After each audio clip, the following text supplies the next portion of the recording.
other offensively and defensively. The Southwestern Warriors versus the North Laurel Jaguars. Hello, my friends. We've settled into Boats Box down J.P. Ron alongside Michael Gregg, Pat Harris, Jeremiah Jones, Nick Hibbert in the house somewhere. I'm Josh McKinney. Toyota of Somerset High School Football presented by Ford Brothers Auctioneers Realtors. It's your Buffalo Wings and Rings video game of the week on Lake Cumberland Sports. Depending on how you look at it, it's either a matchup nightmare or a matchup dream.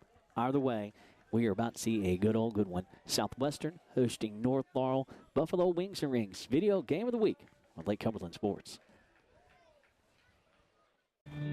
Since 1988, Toyota of Somerset has been serving and supporting our local communities. We want you to know that we are here for you and your family. Someone you can trust, someone you can count on, now and for the better days to come. Trusted, loyal, dedicated, helpful, and consistent.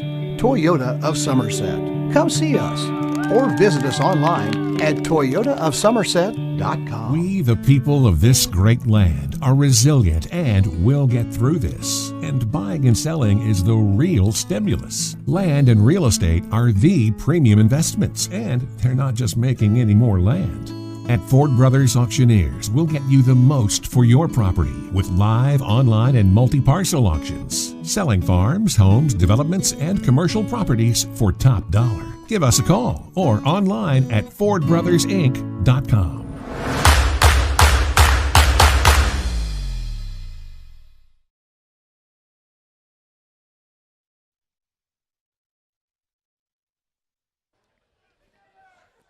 Buffalo Wings and Rings video game of the week on Lake Cumberland Sports. Michael Gregg. Yes, sir. Good evening, sir. Absolutely, Josh. You led up to this contest, this matchup tonight. North Laurel, they do mirror their styles of play. My goodness. North Laurel played Southwestern very tough at their place earlier this season. And as I talked to Coach Foley here on the Coach Jason Foley Show, North Laurel actually outrushed Southwestern in that matchup. And that's something that I don't know that I could say that other than the Douglas matchups for the previous 3 years that any team has done that to Southwestern. This one sets up to be a really good contest. Certainly does, and I'm telling you, we were talking about the previous game between these two teams, which was in London, and Southwestern unblemished on the year, 11-0, tied with the 2021 team for most wins in a season. District champs for a fourth year in a row. North Laurel, don't let that record fool you. 6-5, number 3 in District 8.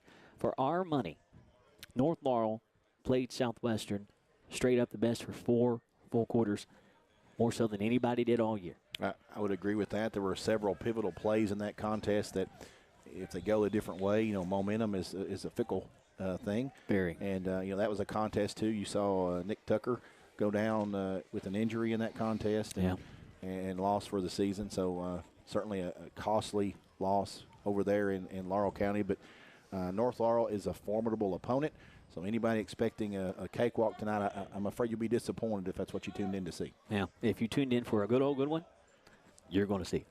14th meeting between Southwestern and North Laurel. Southwestern leads the series 9-4. The Warriors on a 3-game winning streak since 2020.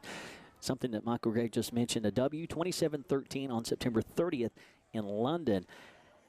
In a game, you mentioned it briefly. Christian Kelly and Cowboy Jonas Gallagher came up huge on a 2-point conversion stop to preserve Southwestern's 14-13 lead. That with 10:01 to go in the fourth quarter. That was huge. Yeah, that game went to half, Josh, tied at 7. Yeah. Very much, outcome very much in doubt. North Laurel plays hard-nosed football. They like to run the football, so does Southwestern. Again, mirror styles. Defense came up huge, as defense has done a lot this season. So Southwestern's defense going to be called on a lot tonight. Southwestern won the last meeting between the two clubs here at the reservation. That last year, 32-7. And the Warriors won in 2020, 28-12, a 3-game winning streak for the Blue and Orange. For North Laurel, 6-5 overall. The bad news for the Blue and Orange crew, their last win, North Laurel's last win, happened to come here at Southwestern. I remember it. In 2019. I remember. 21-13. Yep. So, just a little bit of FYI. The last time North Laurel got a victory over Southwestern, it was here at the reservation. They beat the Warriors in the in this round of the playoffs back in 2015. Taking that little drama a little bit further, back in 2015, that game was in London, though, 17-7. There is history of North Laurel beating Southwestern here and in the playoffs. Yeah, in a matchup like they have tonight here in the second round, so this district realignment with the way playoffs have worked, North Laurel has not made it to that second round of the playoffs for the last 3 years because this has been a round been reserved for the local boys, Southwestern versus PC. Excellent point. And that's not happened, so North Laurel punches the ticket to the second round. They would love nothing more than to sour Southwestern season here tonight. And I like that much better. Much better. I do too. You were talking about, I want to go back real quick though, Josh. You were talking about that, how tightly that contest was in London. I've got the scoring recap here from my stat machine. Fourth quarter, North Laurel scored Austin Johnson 3 yards out, touchdown. That puts the score at 13-14. North Laurel goes for 2. Yeah. The Christian Kelly, Jonas Gallagher breakup stop was huge. And then in that fourth quarter, Maddox Mink, a big 68-yard touchdown run. You remember that? That started the whole give me more carries, coach. It started the lobbying for Maddox Mink. And it's then political season after That's all, exactly right. And then Christian Walden capped the scoring with 4:01 in the fourth quarter. That game, though, Josh, and you and I were there, tight contest. If you were listening, you knew it. Again, tonight we've got videos. You're going to be able to watch it. Indeed. And going to be a great game. Southwestern, coached by Jason Foley, his 4th season at the helm. Coach Foley, 39-10 as head coach, 58-16 overall in his coaching career. Southwestern program, 208-141 in its 30th season. Of course, Southwestern 11-0. Briefly mentioned it. This year's Warriors tied for the most wins in the season with the 2021 team. That team finished 11-2. This club this year, Michael, has been all about history. First undefeated regular season. A little more history able to be accomplished tonight, and that's how Coach Foley keeps a group very hungry. They do, and he's kept them laser focused. Absolutely. And it requires that. It takes that, but they certainly have. Finished in 3rd overall in the RPI. They've paved the path. They've got set it up nicely.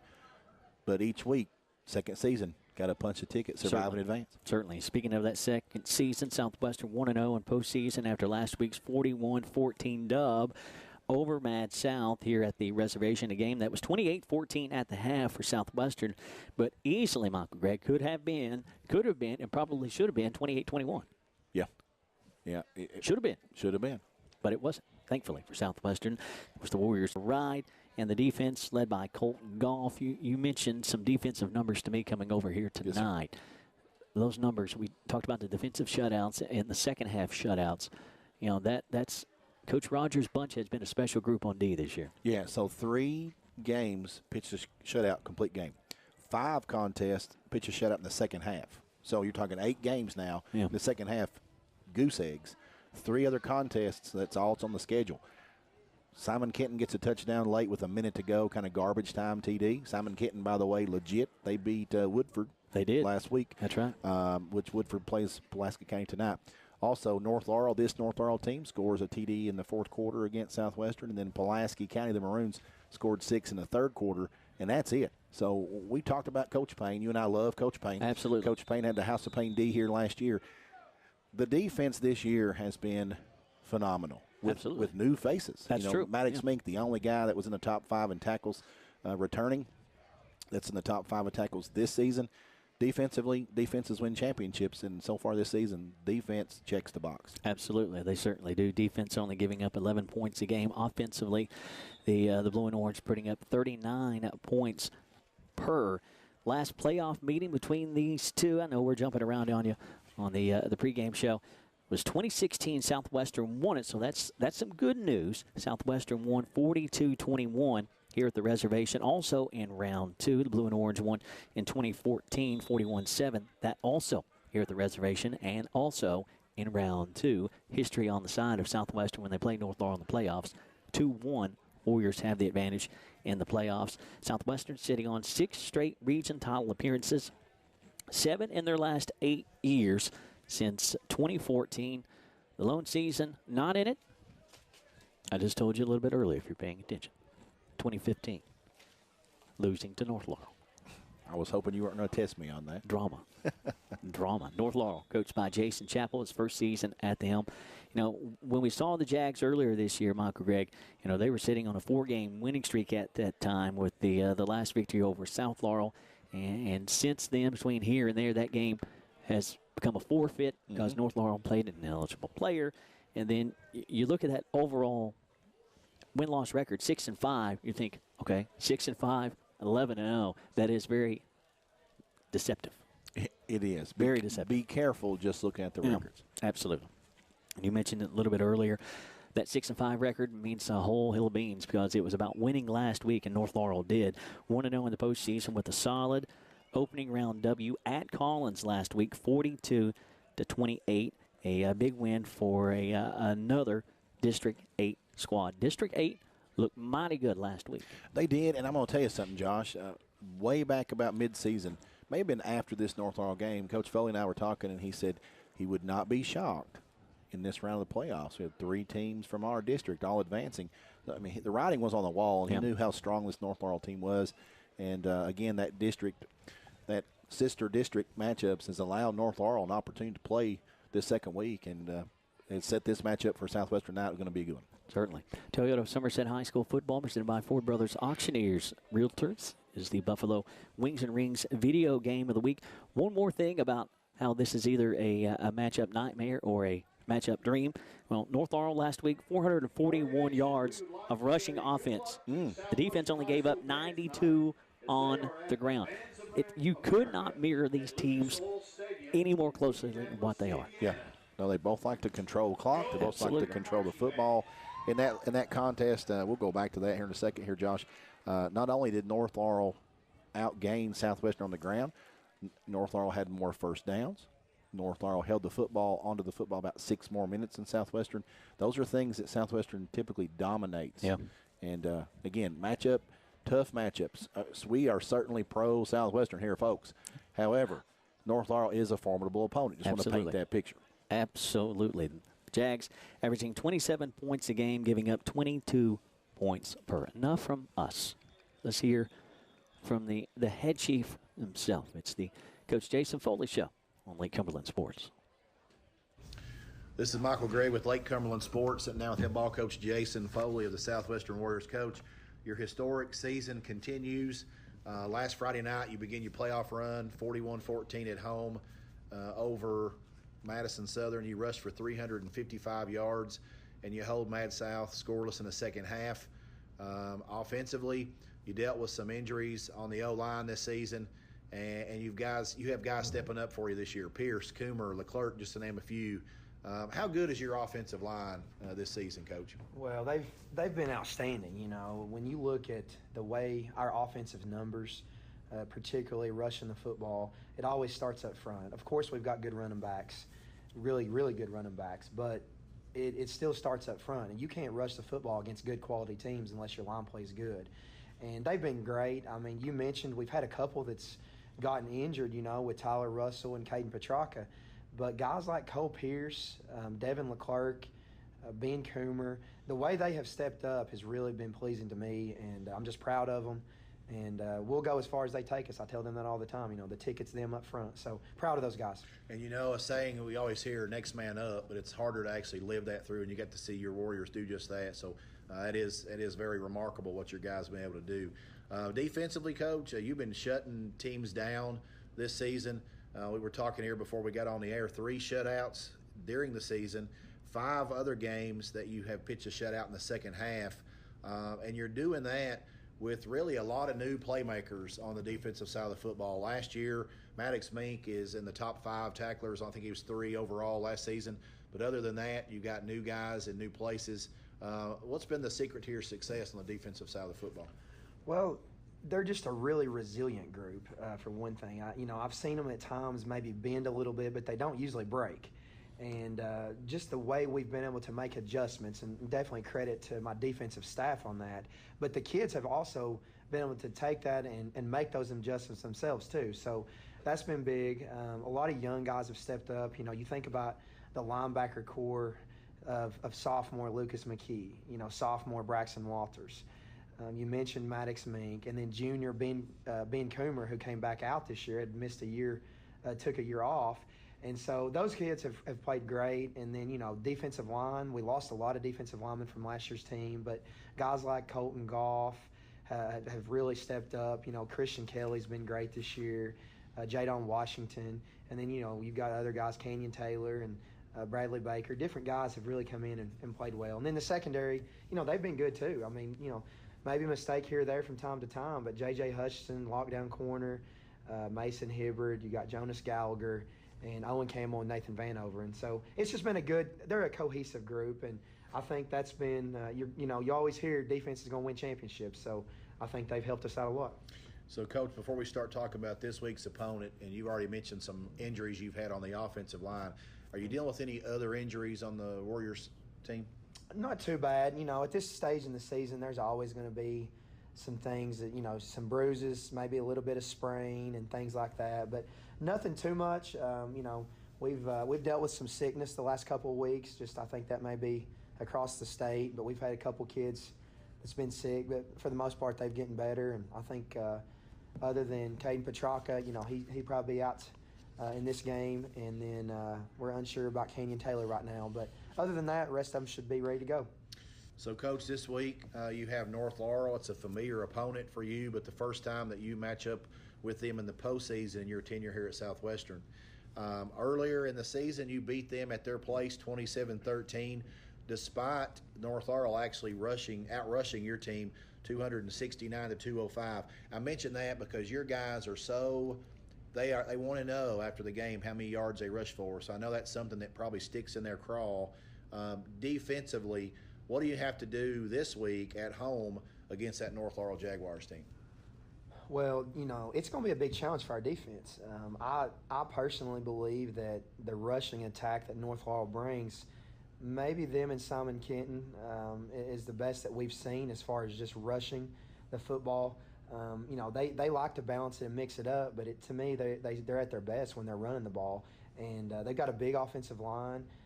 They've got a couple, nice backs. The quarterback's a good runner. So they definitely, bring a good threat rushing the football, and it's going to be a challenge for us. But, we obviously take that challenge on, and, to be out rushing a game is unusual for us. So that's a stat that's interesting, and we hope to change that tonight. So, Coach, offensively, I think everybody in the state kind of knows what you like to do: rush the football, move the chains, control the clock. Outside of those three things, Coach, what are your keys to victory this week against the Jaguars here in week 2 of the second season? Yeah, well, offensively, we're going to, we're going to see what they bring, what they do. I think we can definitely hurt them with some things if they want to try to just completely take away our run. I think we've got some playmakers on the edge that you'll see be making plays tonight. We want to be solid in our special teams. That's going to be huge. I mean, I think in a game like this, getting the playoffs, and it's two real physical teams, you need to win the special team battle. And turnovers, that's a big play. You don't want to have too many turnovers, so hopefully we can win the turnover battle. Coach, putting in work awards this week during this postseason practice week, short school week, so things were a little different this week. Yeah, it's been a little different week with us being out a couple of days. There's been 3 or 4 kids that's been really, really good for us this week. First of all, I want to mention Colin Hibbard. Colin has started some varsity games for us this year. He dealt with some sickness and some things going on, and we're excited to have him back. And he's a smart football player and really stepped up for us this week and played the running back role for our scout team. So proud of him. Logan Haynes, another one. Of course, we see him on Friday night some in the backfield. He's a sophomore. He's done an outstanding job. And then Hunter Osborne up front, center. I want to brag on him, giving us a good look up front. And then I think I've mentioned this young man before, but he just keeps getting better, and that's Broderick Brittle. He's a sophomore wide receiver, and he's really making strides. And so, Coach, before we wrap up here, I want to hit again on how stout that defense have played this year. You mentioned defense wins championships. That's kind of something everybody says. You have 3 shutouts for the season on complete game shutouts, 5 different games where you hold your opponent scoreless in the second half, which speaks to the adjustments you and your coaching staff's able to make. And in the games that they have been able to score against your defense in the second half, there's been only 3 games. Simon Kenton gets a late touchdown with a minute to go, kind of in mop-up time. At North Laurel, they score 6 points in the fourth quarter against you guys. And then again, Pulaski County here a few weeks back, they scored 6 in the third quarter other than that, your defense have been spotless in the second half. So certainly hope that play continues as your postseason run hopefully continues here tonight against North Laurel. And that defense, I just want to say your top 5 tacklers this year, Maddox Mink, Ben Coomer, Wyatt Stafford, McKee, and Gallagher. Of those 5, only one of those young men was in the top 5 tackles last season, that being Maddox Mink. So just outstanding defensive play for your Warriors this season, and just it's really impressive. Coach, good luck to you as you continue your postseason run. You continue to make a way this season, and hopefully your historic season will continue. Thank you, Michael. We're excited and looking forward to it. Thanks a lot. This has been Michael Gregg catching up with head ball coach Jason Foley on the Coach Jason Foley Show here on Lake Cumberland Sports. Since 1988, Toyota of Somerset has been serving and supporting our local communities. We want you to know that we are here for you and your family. Someone you can trust, someone you can count on, now and for the better days to come. Trusted, loyal, dedicated, helpful, and consistent. Toyota of Somerset. Come see us or visit us online at toyotaofsomerset.com. We, the people of this great land, are resilient and will get through this. And buying and selling is the real stimulus. Land and real estate are the premium investments, and they're not just making any more land. At Ford Brothers Auctioneers, we'll get you the most for your property with live, online, and multi-parcel auctions. Selling farms, homes, developments, and commercial properties for top dollar. Give us a call or online at FordBrothersInc.com. Most accidents and breakdowns happen close to home. You know who else is close to home? Tire Pros. With our 24/7 roadside assistance, we're always there for you. And our team of trained and certified technicians can repair your brakes, transmission, electrical, and more. Looking for tires? Shopping online is fast and easy. Choose from our huge selection of name brand tires, then schedule an appointment to have them professionally installed at a time that's convenient for you. Hassle-free, guaranteed. Tire Pros. We're here for you. Here at Citizens National Bank, we still take pride in treating each and every customer like we would want to be treated. Our employees are here to help you navigate the confusing lending process and determine which type of home loan best suits you. Schedule an appointment today. We have highly qualified loan officers ready to serve you.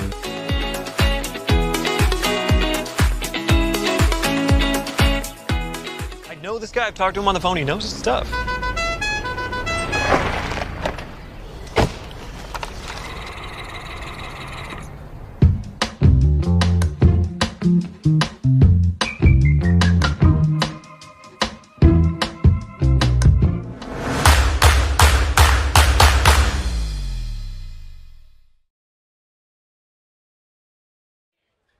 Welcome back to the reservation here at Southwestern High School. You are listening to Toyota of Somerset High School football on Lake Cumberland Sports, presented by Ford Brothers Auctioneers and Realtors.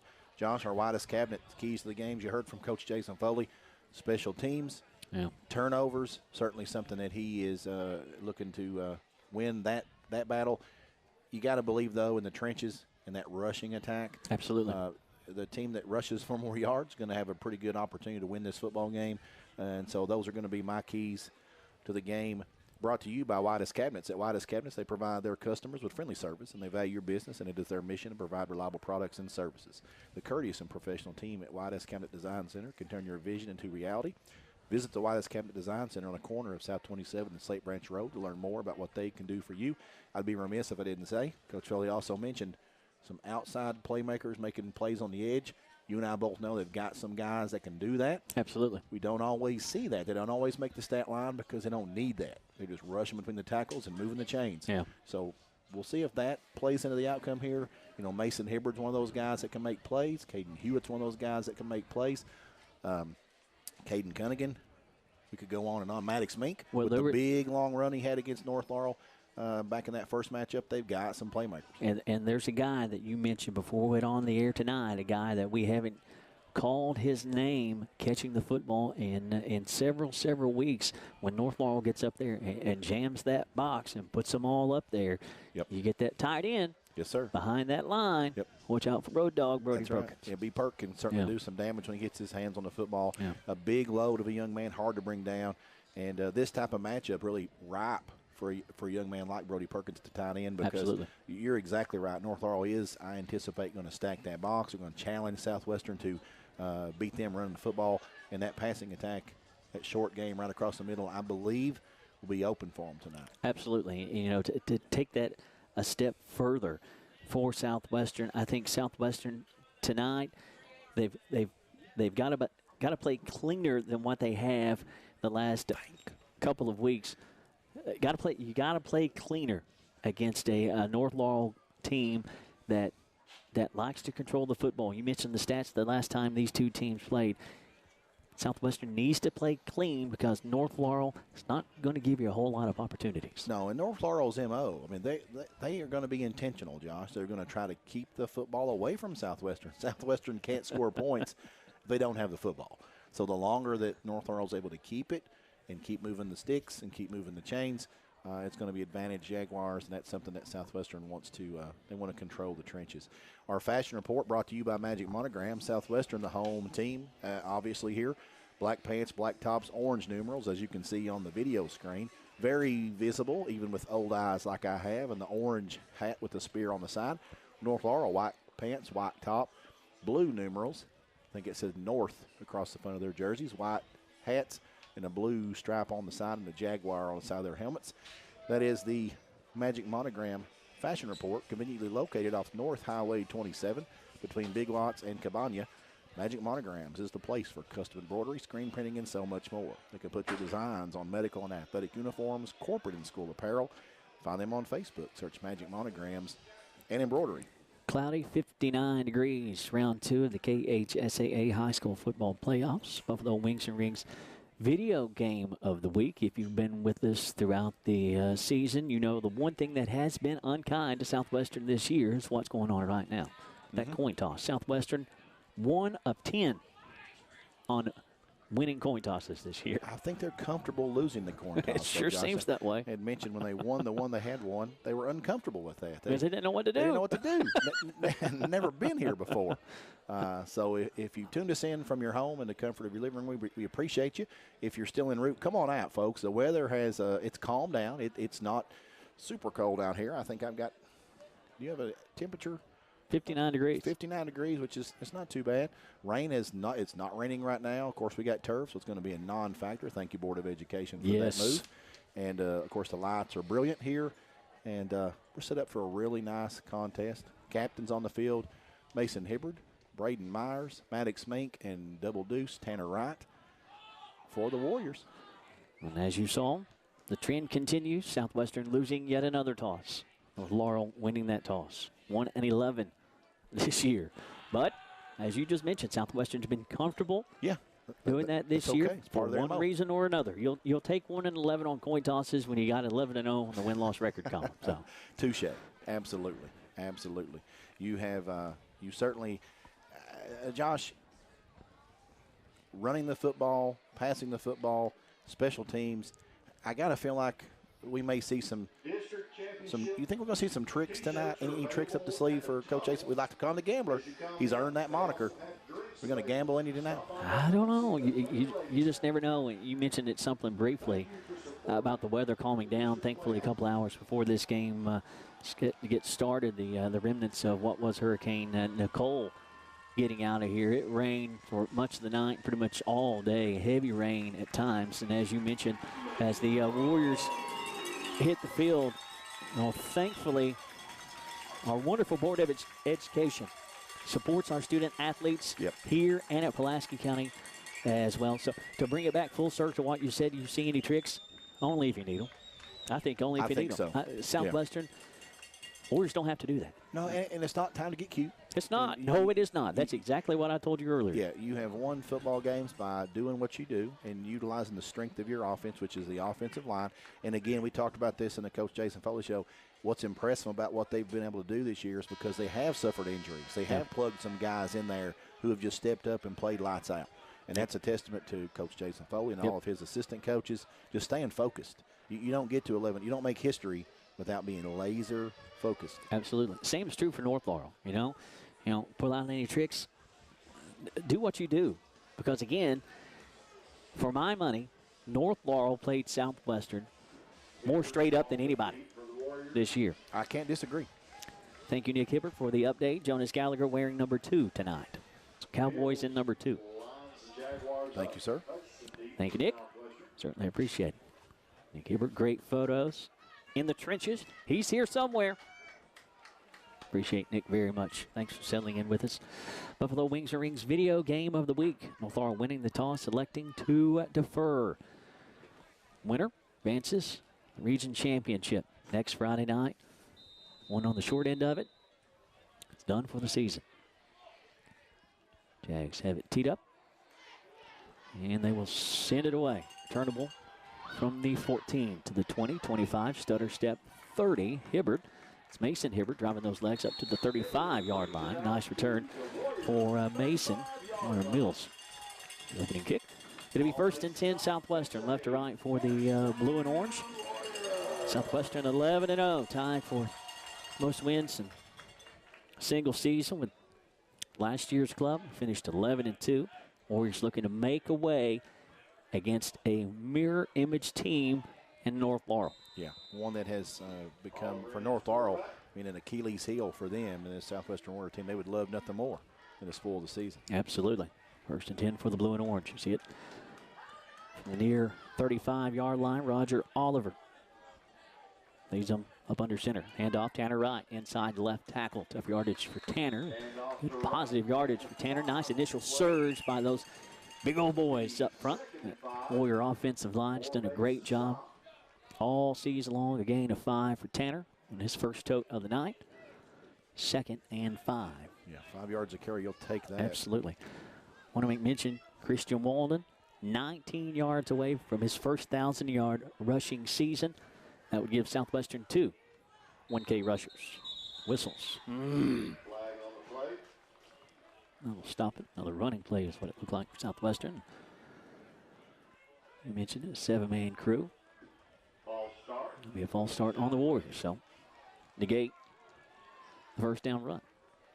That offensive line, Braden Myers, Cooper Garman, Nico Pascarella, Devin Leclerc, and Cole Pierce across that offensive line. Brody Perkins lined up at tight end. Wideouts, Mason Hibbert and Caden Cunningham. Christian Walden will line up both wide and in the backfield. Roger Oliver, your starting QB, and Tanner Wright, your workhorse in the backfield. But as you said, Christian Walden just a few yards away, Josh, from 1,000 yards on the season. Oliver turns and hands it off to Wright. Running off right side. Got some running room. 40, midfield stripe and more. Stiff arm gets him a few more as Tanner Wright gets into North Laurel territory, dealing with a couple of turf toes as well. Coach telling him, get off your feet, young man, after last Friday night's game. He's like, I can do that, Coach. I'm going to play some games this weekend. Big, nice 19-yard gain there from Tanner Wright. Never did get tackled, kind of ran out of bounds there. Yeah. Tanner coming out gangbusters early in this one. Remax Lake Time Realty, first down for the blue and orange. Off the feet of Tanner Wright. 10:38 to go, opening quarter. First drive of this contest. Warriors have the opening drive. In an I-back set behind Oliver. Will turn and hand it off to McKee. Inside left tackle. Tough yardage for Lucas as he will firmly wrap up that football as he'll get to the North Laurel 40-yard line. Put one on the deck last week that I swear is probably still laying on the ground somewhere.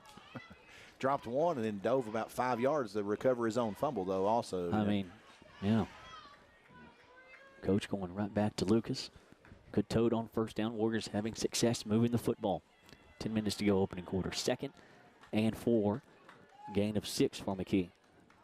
Mink leads the charge. Oliver rolls near sideline, looking downfield, under pressure, fires, dumps it downfield. That will be out of bounds. Mink, Perkins, and Cunningham, all receivers in the vicinity. And Oliver extending it as long as he could near home sideline. 3rd and 4 here. Just kind of a free play there. Coach Foley's offense. Yeah, and I liked what Oliver did right there, Josh. He didn't force it and didn't make a mistake. Yeah. Just didn't have anything there, just threw it away. I want to thank Mama Foley. You bet. For the Foley's Boys t-shirts. Ask and ye shall receive. Thank you, Mama Foley. I love them. Love it. 3rd and 4. Handoff, Tanner Wright. Going to get a block from Maddox Mink, and that was blown up.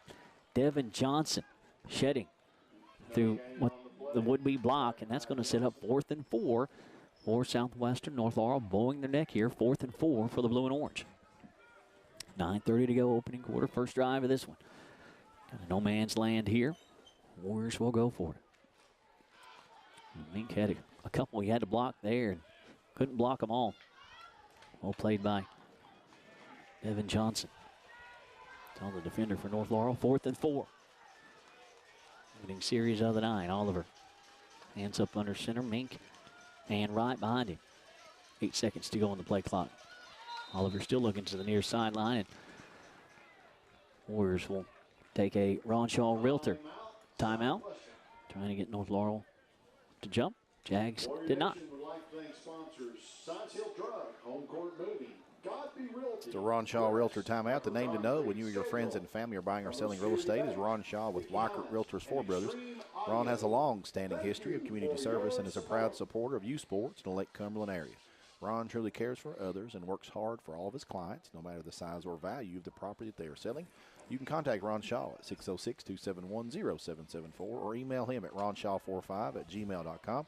That's Ron Shaw at Weikert Realtors Four Brothers. And keeping stats and a correct score is important to players, coaches, and fans, and the same can be said about keeping your taxes and finances in order. For over 26 years, Randall D. Turpin CPA has been doing just that. If accounting is not your thing, then let the pros at Randall D. Turpin CPA do it for you. Proud sponsor of the Randall D. Turpin scoreboard, located on Parkers Mill Road in Somerset. Taking into Coach Foley's huddle there, Christian Walde getting in that huddle late. It will be a wishbone set behind Oliver. 4th and 4, early 4th down as Walden gets the carry. Fakes it to Mink. Walden, first down tote for Christian Walden as Oliver sold it well. Initially thought Maddox Mink had it in his belly running forward, and that wasn't going to work out very well. Oliver pulls it out. Walden gets it around right tackle. Move the chains. Remax Lake Time Realty first down. That was pretty. Yeah, it was a big first down for Christian Walden. 10 yards on that tote. Josh gets him ever so close to that 1,000-yard mark. 9 yards away. Give it to 2-9 again. He's lined up behind Perkins. And Walden goes in motion. 1st and 10 for the Warriors. Maddox Mink gets the carry this time. Big number 9 rumbling for a couple of tough yards. Wrapped up and dropped. Nathan Jackson, and big Clay Morris, 6'2", 230. Morris has had a great year for the Jags. 8 minutes to go, opening quarter, first drive of the night. Warriors did not win the toss. North Laurel gets it to start the third. Split backs behind Oliver this time. Roger looking to throw, fires. That's complete to Hewitt. Wrapped up, immediately dropped. Nice open field tackle. Cooper Robinson will get the stop, but positive yardage. Short yardage, passing situation there. Oliver 1 for 2. Hewitt working his way back from a couple of different injuries. 3rd and short facing Southwestern here with 7:30 to go. You already see possessions are going to be at a premium. They absolutely are. I like that pass, too. Gets that defense back up a little bit off that line of scrimmage. Maybe get a little softer in the box. One pass is not going to do that, however, but Coach Jason Foley, the gambler, never know what he's going to bring out. 3rd and short here. Oliver split backs behind him. He'll hand it off to Tanner Wright as he is met in the backfield and dropped. Big penetration and a loss as Trey Holmes Evans and associates coming in with the stop. Carson Morse in there as well. The Warriors sitting at 3rd and 3 now, going to back it up to 4th and about 6. Warriors need the Rick Barker red zone for the first down. That's at the 20. Another 4th down for Southwestern. 4th and 6 here from the North Laurel 26. Oliver looks to the sideline. 10 seconds to go on the play clock. Getting the snap, gets it from Nico. Fakes, throws to the end zone, and that's overshot. Never gave his man a chance. Turned over on downs. North Laurel's defense digs in deep. On the 4th down, second one. Comes up dry for the blue and orange. 6:22 to go, opening quarter. Scoreless on the Randall D. Turpin CPA scoreboard. Nice design play. Just ran out of room. Just didn't have overthrown. 4th and 6 from the 26. I just don't know about chucking to the end zone. It's making it more difficult than what it needs to be. Well, Laurel looking to take over. And they have done so. Tucker Warren out of the gun. Hands it off to Holmes Evans, and he is smothered up in the backfield, wrapped up and dropped. Hats to the football. Braxton Walters, also first man to the football. Blocks. Wyatt Stafford. Yeah, Stafford with a nice play there. Young man has had a fantastic season. One of those young men that's top 5 in tackles. And yeah. Gangbusters his senior campaign.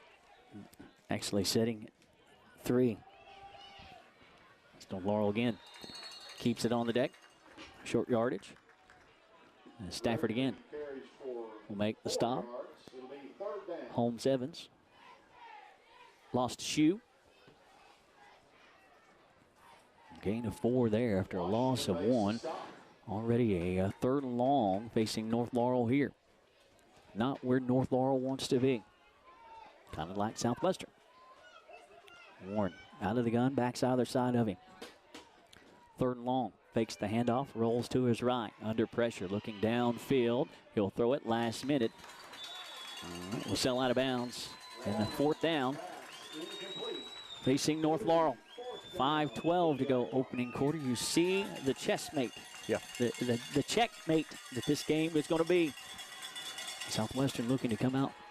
Pretty good field position here. Special teams, and that's something that Coach Foley wanted to win, the special teams. You got to be careful right here. Christian Walden, always a threat when he gets his hands on the football. He's been dangerous in the return game this season.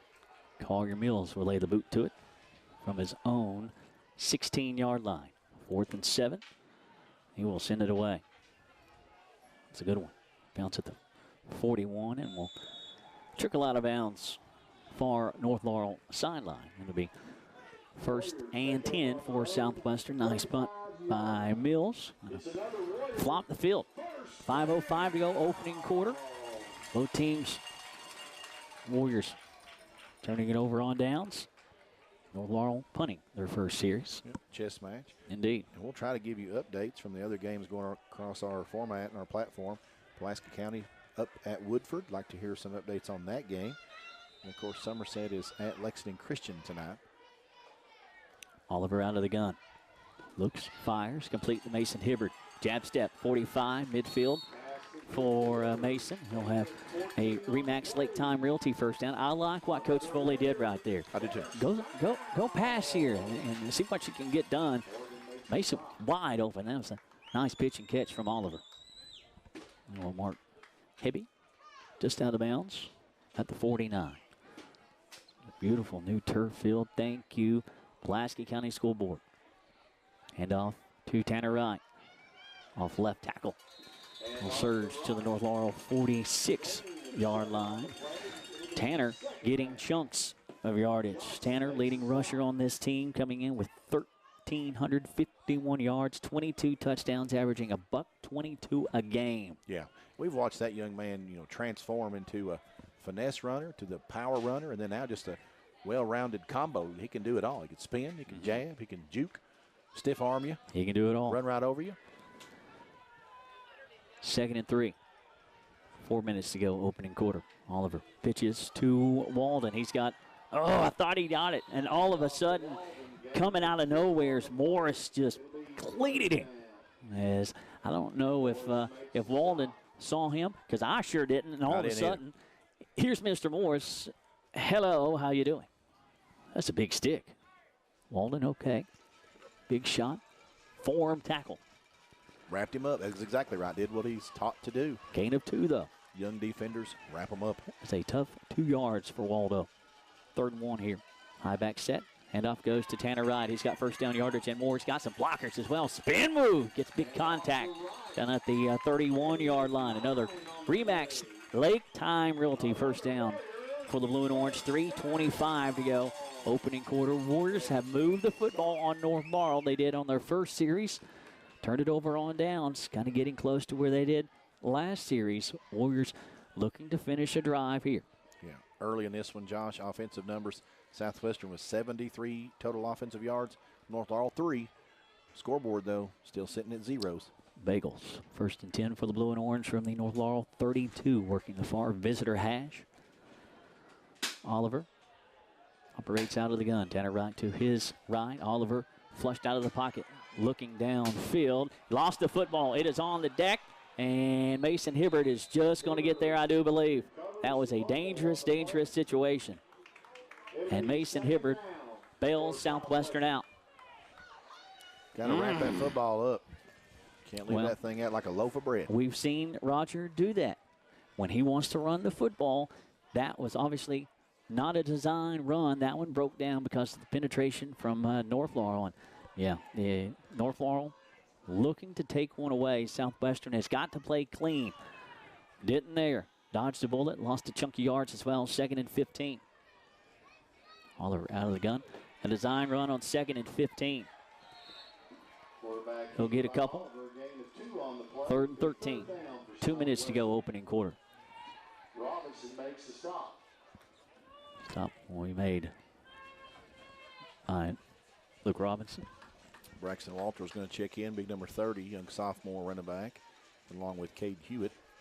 Now, much like North Laurel, Southwestern does not want to be in these 3rd and long situations. They will send Hewitt, bottom of your screen. Hibbert, top side. High back set behind Oliver. Fakes the handoff, looking right, nothing there. Blitz, sacked. Back at the 41-yard line, coming on that blitz. Devin Johnson again. He's been a one-man wrecking crew early in this one. Warriors going the wrong way, and another 4th down facing the Warriors. 4th and long for the blue and orange. Clock winding with 1:10 to go, and Warriors will send on the punting unit. Maddox Mink, Mr. Do-It-All. Special teams play here that Coach Foley felt like was going to be the key to this one. Again, the Warriors get just north of the North Laurel 30. Last time just south of it.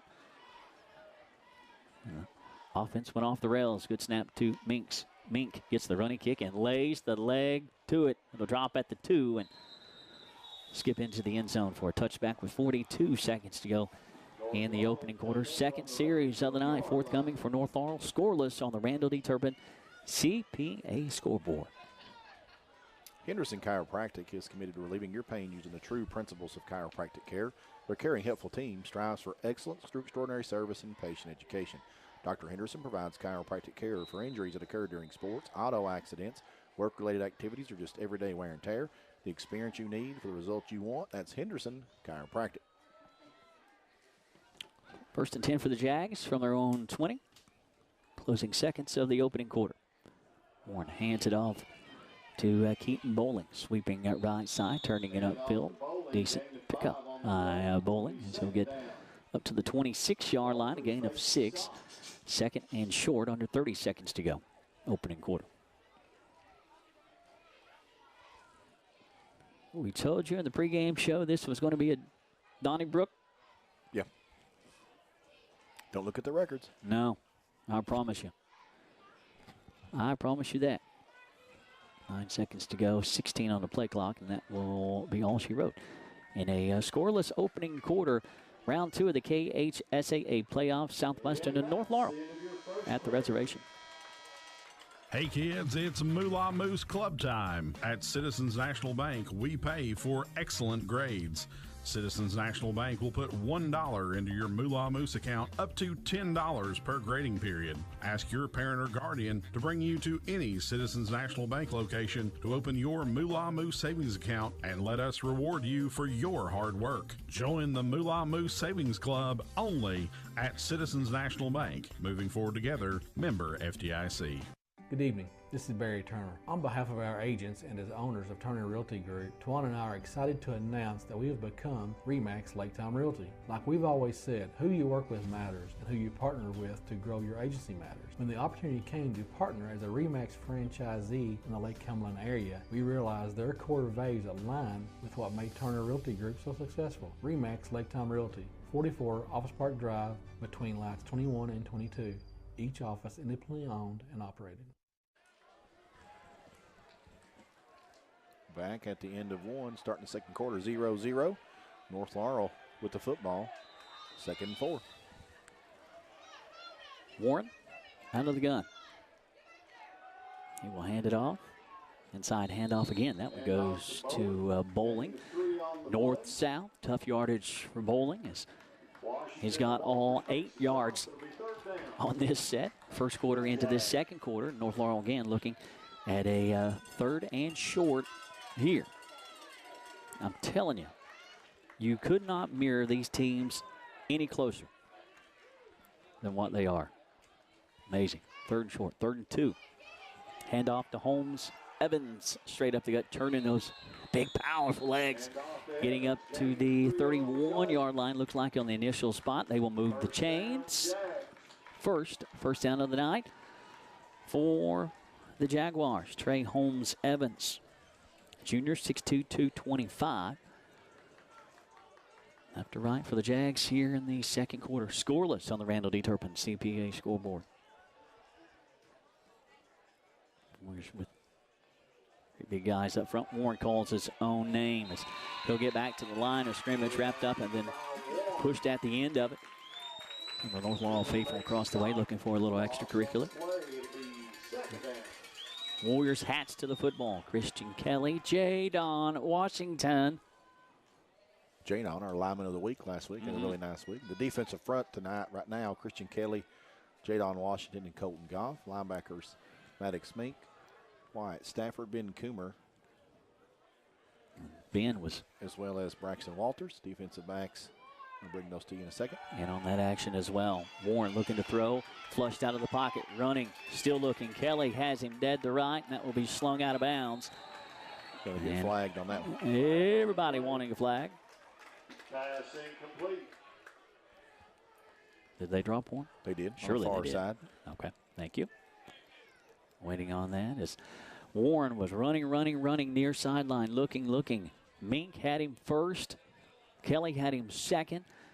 I think Christian thought he was going to go out of bounds. Didn't. Warren backs up. We were talking about this a while. I'm not convinced this was going to be against North Laurel. We shall see. There you go. Yep.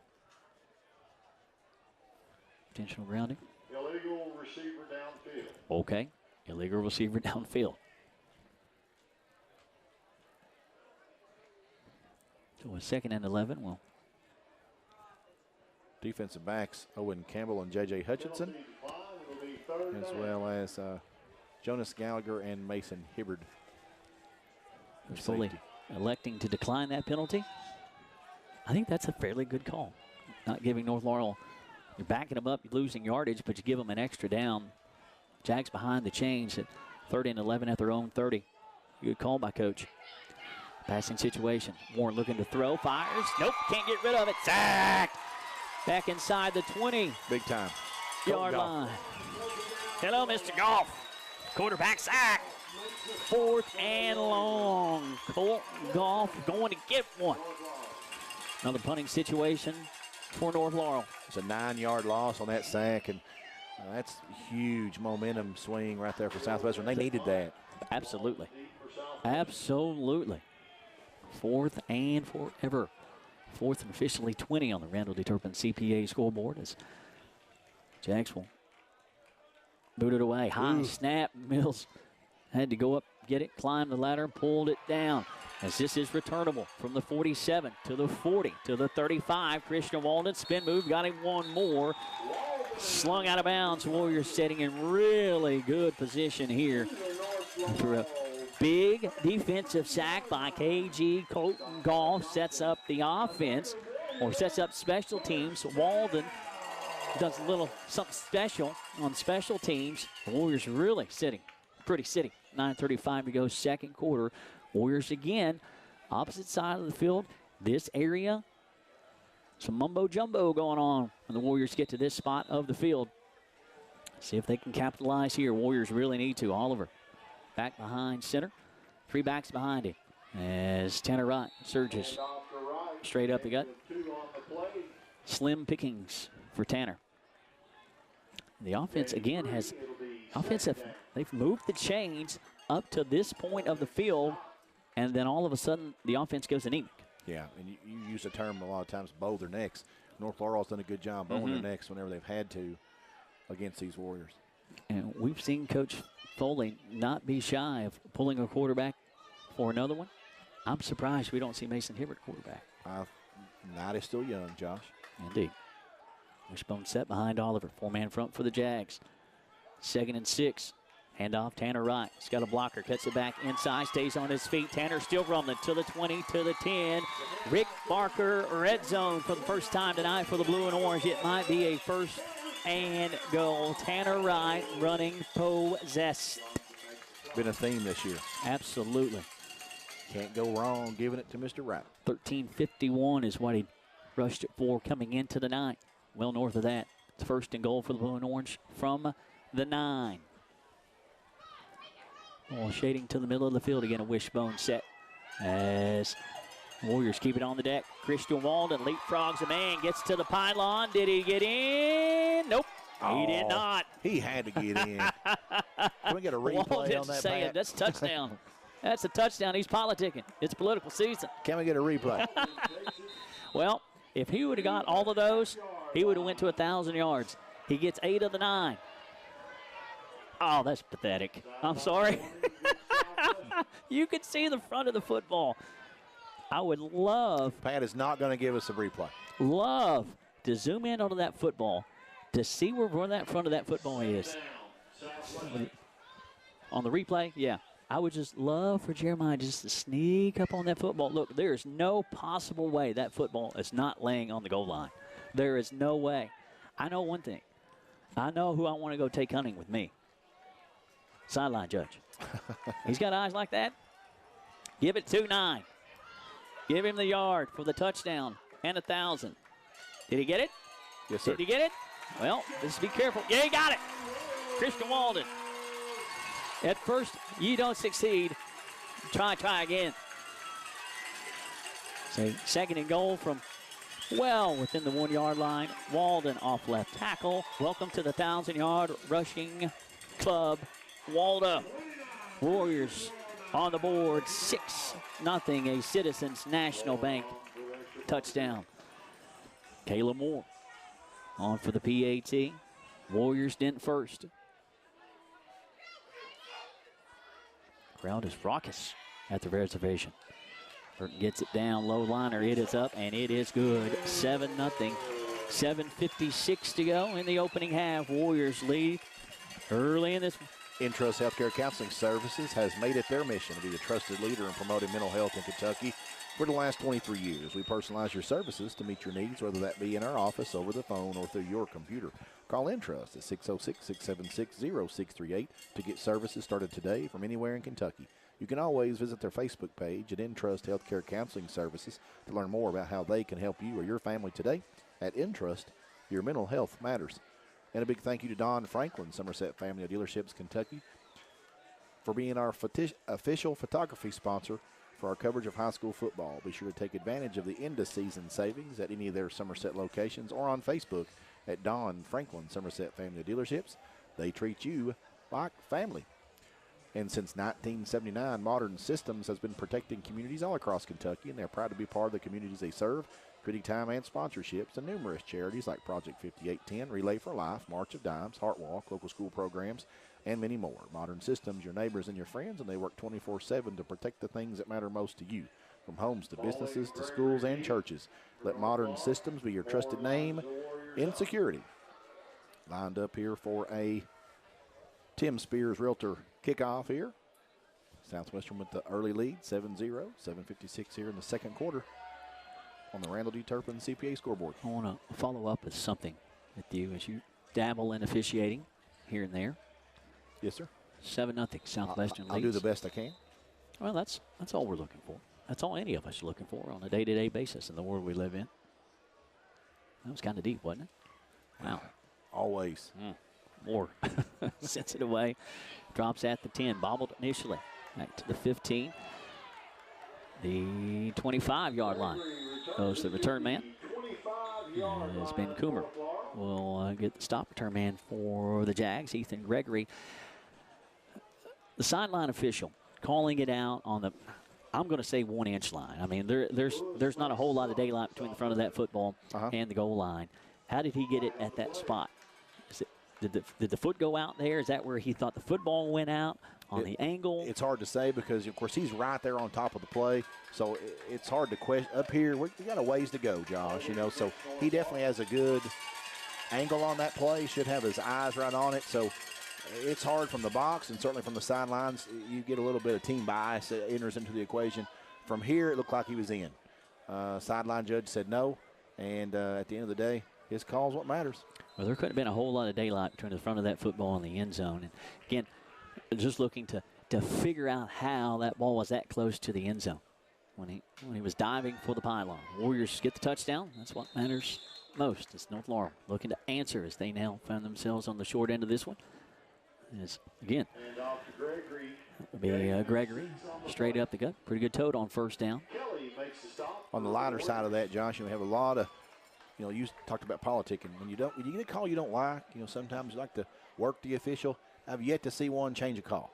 It just doesn't happen. You got to try. It just doesn't happen. It's just like in the human DNA. 2nd and 4. Tucker keeps it himself around left tackle. It was there initially and then closed in a hurry. Christian Kelly. So Colton Goff. Mason Hibbert coming up getting a piece of it. Also Wyatt Locks Stafford. Got 3. 3rd and 1. 3rd and short facing North Laurel here from their own 20. Left to right for the Jags. Thanks for joining us. Buffalo Wings and Rings video game of the week, round 2 of the high school football playoffs. 3rd and short. Handoff goes to Gregory, trying to sneak off left tackle. Looks like the initial indication is he's going to get it. He got 2. Move the chains. Maddox Mink and McKee in on the tackle. 6.5 to go, 2nd quarter. This one is tied. 7-0. Warriors just scoring. Going to update from Woodford County. Handoff goes to Holmes Evans. Shading inside right tackle. Gets it back towards the middle for good pickup on first down. Second and manageable for North Laurel. Again, this is what North Laurel likes, running the football, much like Southwestern. Again, these two teams mirror each other so very much. It's incredible. 2nd and short. Jags look to Coach Chappell, our visitor sideline. Hands it off to Gregory. Trying to go off left tackle. He'll have a couple. They'll give him up to the 31-yard line. Stafford. Also Colton Goff. KG playing lights out last couple weeks for Coach Rogers' defense. Yeah, big sack earlier tonight. You called Stafford's name a lot tonight, too. Both those young men having a really nice game tonight. 5:25 to go. Opening half, 7-0 Southwestern. Laurel looking to put a drive together here. 3rd and short. Another 3rd and short on this drive for the Jags. Hand off to Holmes Evans. Stood up in the backfield. Great initial penetration. Initial warrior in the backfield was Maddox Mink. That slowed Holmes Evans up enough, and he's slow to get up. He'll pull himself off the deck, and he'll lose a yard. 4th and 2 as Coach Chappell was sent on the punting unit. 4th and 2 from his own 30. That's a big defensive stop. Great initial penetration from Mink. And then the Warriors come hustling in to finish off Holmes Evans. Yeah, that was a huge stop right there to force North Laurel in a punting situation. The Southwestern defensive fire, yeah, that's stoked. That one, wow. Defense bringing it. Offense goes to the occasion last drive. 4th and short. Warriors got to be careful. Mills send that one away. Takes a friendly hop. Walden will return it from his own 38. Juke move at the 45, trying to shed through a tackle. Got an extra yard out of it as he fought through it. Making the tackle will be Austin Johnson for North Laurel. Warriors hit the football back, just scoring.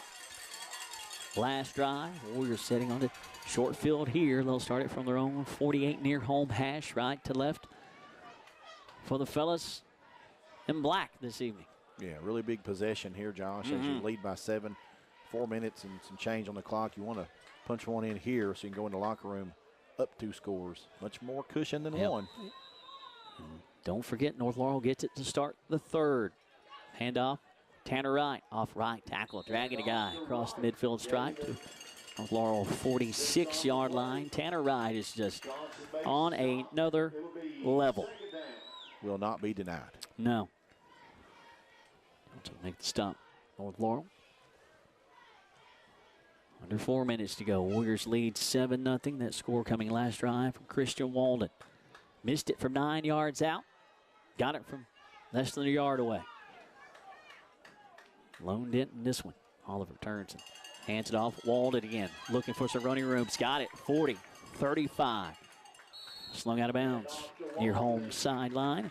Cole Messer and Hunter Morgan will roll him out of bounds. Move the Remax Lake Time Realty markers. Another first down for the Blue and Orange. 3:31 to go.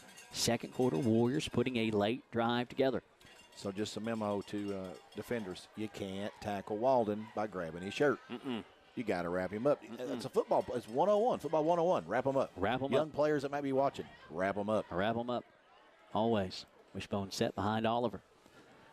4-man front for the Jags. Handoff. Tanner Wright. Started about going right. Straight up the gut. Good decision by Tanner Wright. Another first down tote for the Blue and Orange. It's Tanner.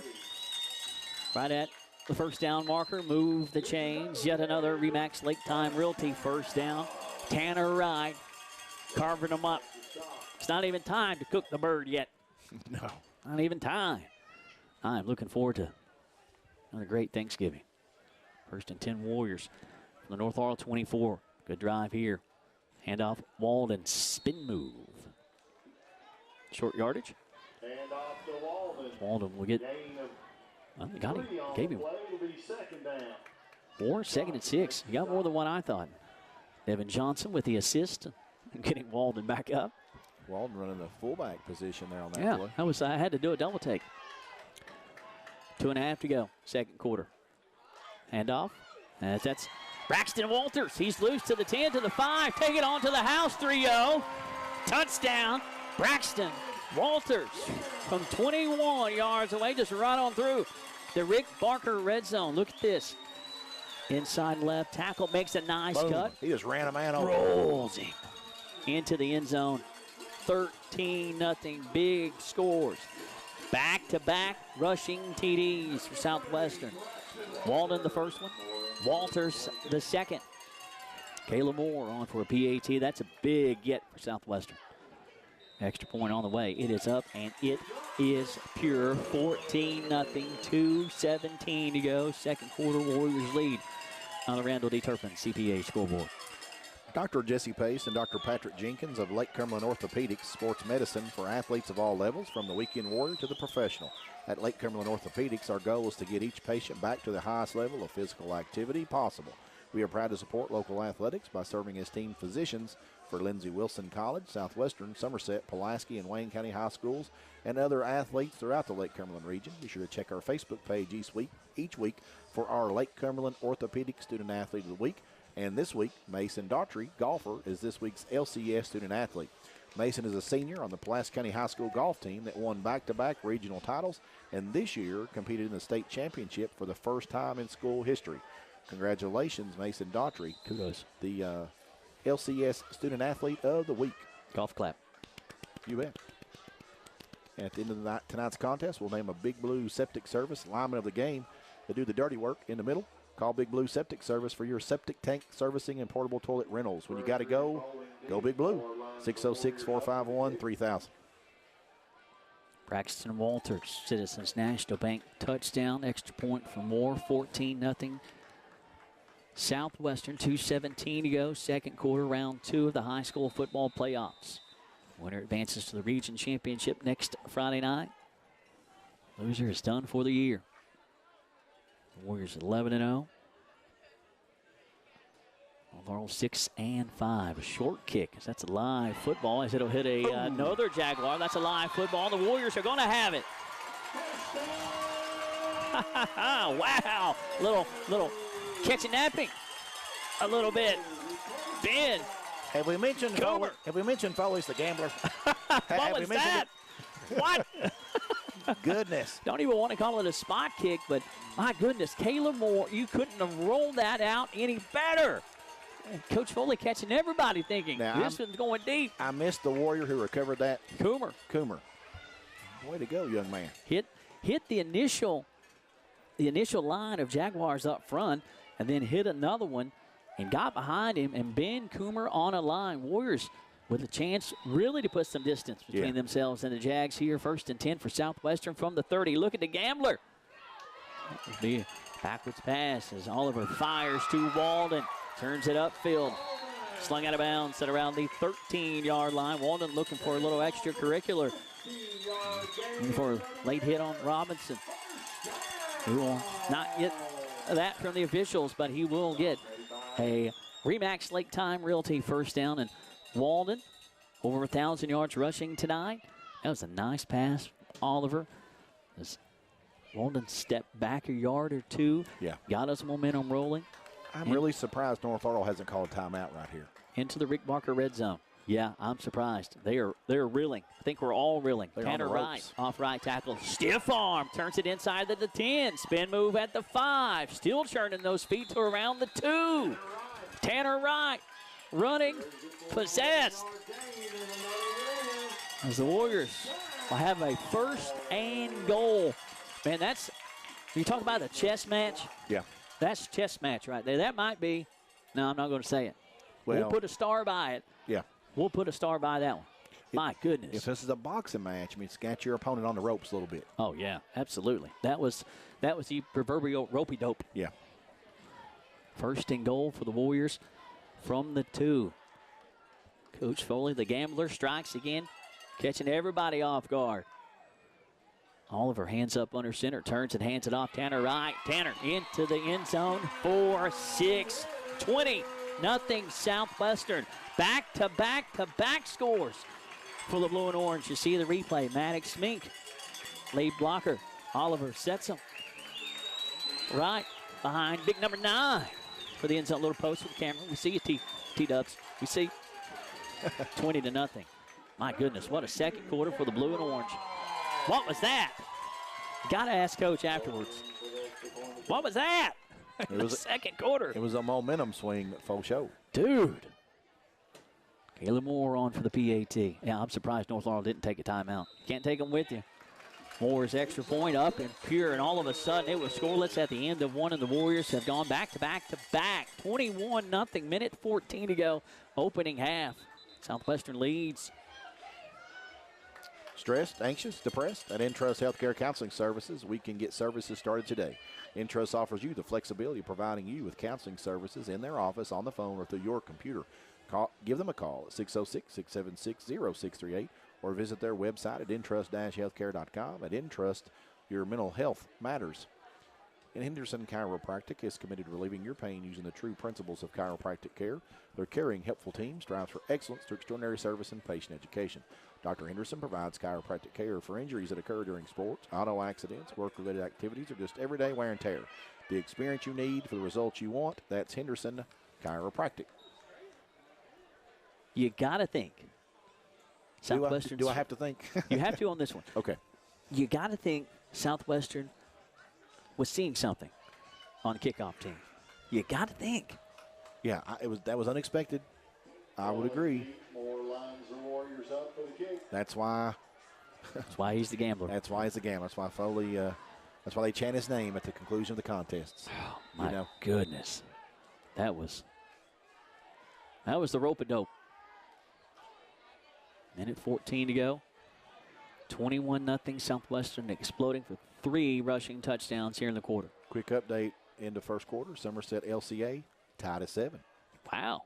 Come on, jumpers. Keep fighting jumpers. Absolutely. Moore will send this one deep. As North Laurel will let that one scamper into the end zone. Bowling, hoping it would get there, and it did. Touchback. Minute 14 to play. Yeah, keep fighting jumpers. No update on the Pulaski County. Not that we've had yet. You are watching Buffalo Wings and Rings video game of the week on Lake Cumberland Sports. Our next contest will be to be determined because we are in the playoffs, and This thing is a fluid situation. Buffalo Wings and Rings. Wings trade your way and always fresh, never frozen burgers. And if you are at Buffalo Wings and Rings right now, watching our contest, enjoying their fantastic food, we appreciate you joining us. Certainly. North Laurel. It's the football back on the offensive side, now trailing 21-0. Gregory off right tackle. Coming home sideline will get up to the 24-yard line. Gain of 4. They will unpile. Lucas McKee. Stafford. Owen Campbell sniffing that one as well. North Laurel got to hurry up here under a minute to go. Jaguars will get it to start the third, but they found themselves trailing by 3 touchdowns. In front for the Warriors. Tucker out of the gun. Fakes the handoff. He's going to keep it himself. Turns it upfield. Not a whole lot. There's Colton Goff. Oh, excuse me, Ben Coomer will make the stop. Short gain, Tucker. North Laurel's got to go for something big here. They got 3 timeouts, and they're still not using one. 3rd and 4, clock winding. Can't take them with you. Trailing 21-0. Long snap count for Warren. Flags fly. 19.7 seconds to go. Waiting the penalty. That will be an offsides on Southwestern, so that will give the Jags an easy one, and that will do North Laurel a favor. First down, and it stops the clock with 19.7 seconds to go. Now it fires again. North Laurel is in no hurry here. No. I do not understand. Yeah, I would assume they're going to chuck the ball here. However, you got to be careful because Southwestern picks you. 5 seconds to go. They'll have to hurry to get this one off. 3. Got it off. Warren looking. Under pressure from Kelly. Backpedaling. Horn sounds. Sacked. Christian Kelly gets Tucker Warren sacked. Back it around the 12-yard line. A scoreless opening quarter. The Warriors explode offensively in the second quarter.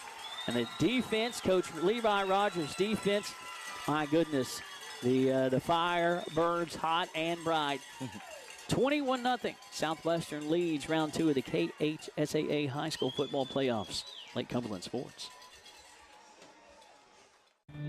Since 1988, Toyota of Somerset has been serving and supporting our local communities. We want you to know that we are here for you and your family. Someone you can trust.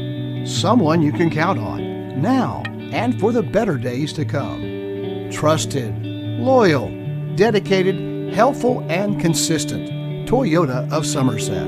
Come see us or visit us online at toyotaofsomerset.com. We, the people of this great land, are resilient and will get through this. And buying and selling is the real stimulus. Land and real estate are the premium investments, and they're not just making any more land.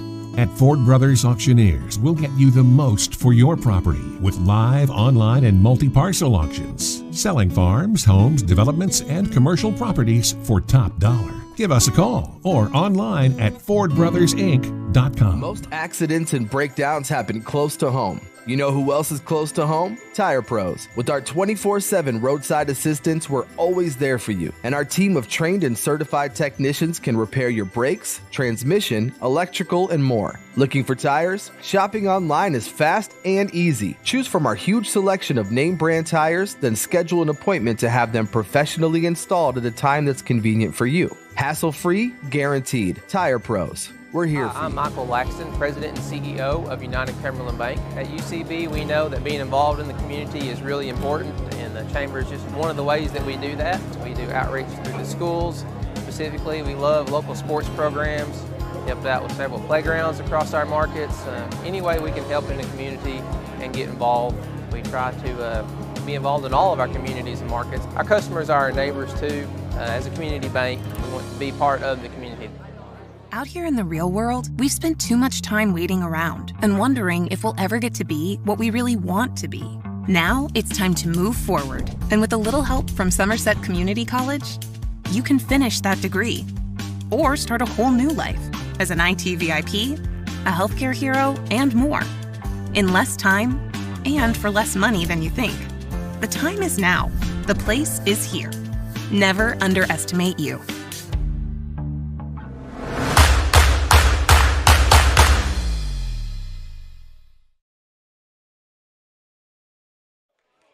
Welcome back to Southwestern High School, the reservation. You are listening to the Hansford Halftime Report on Lake Cumberland Sports.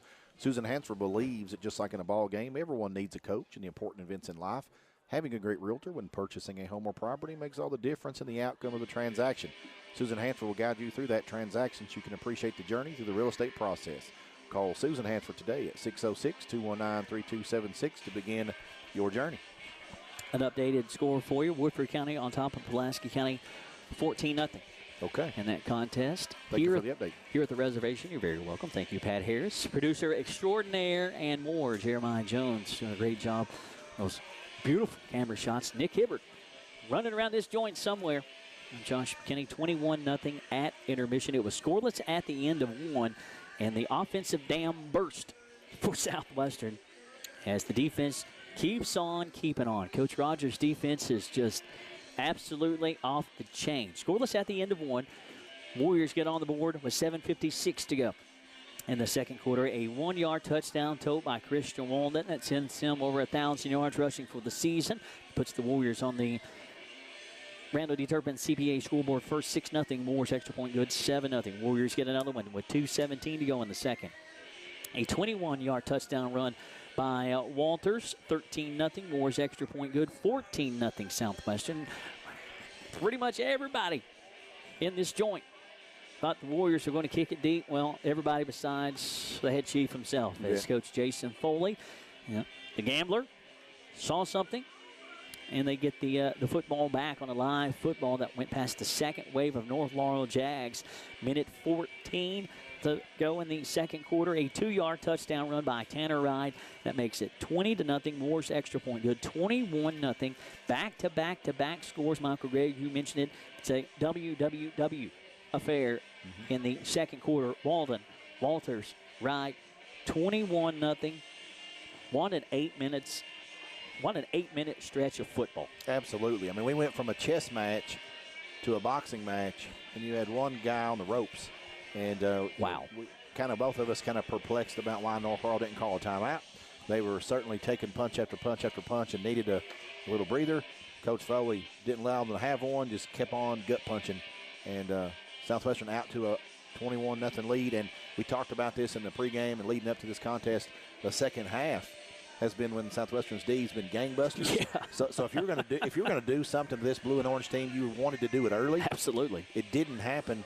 And so now if you're North Laurel, the degree of difficulty just ratcheted up several degrees. Big time, brother. Yeah, big time. Big time. Big time football for Southwestern in that second quarter.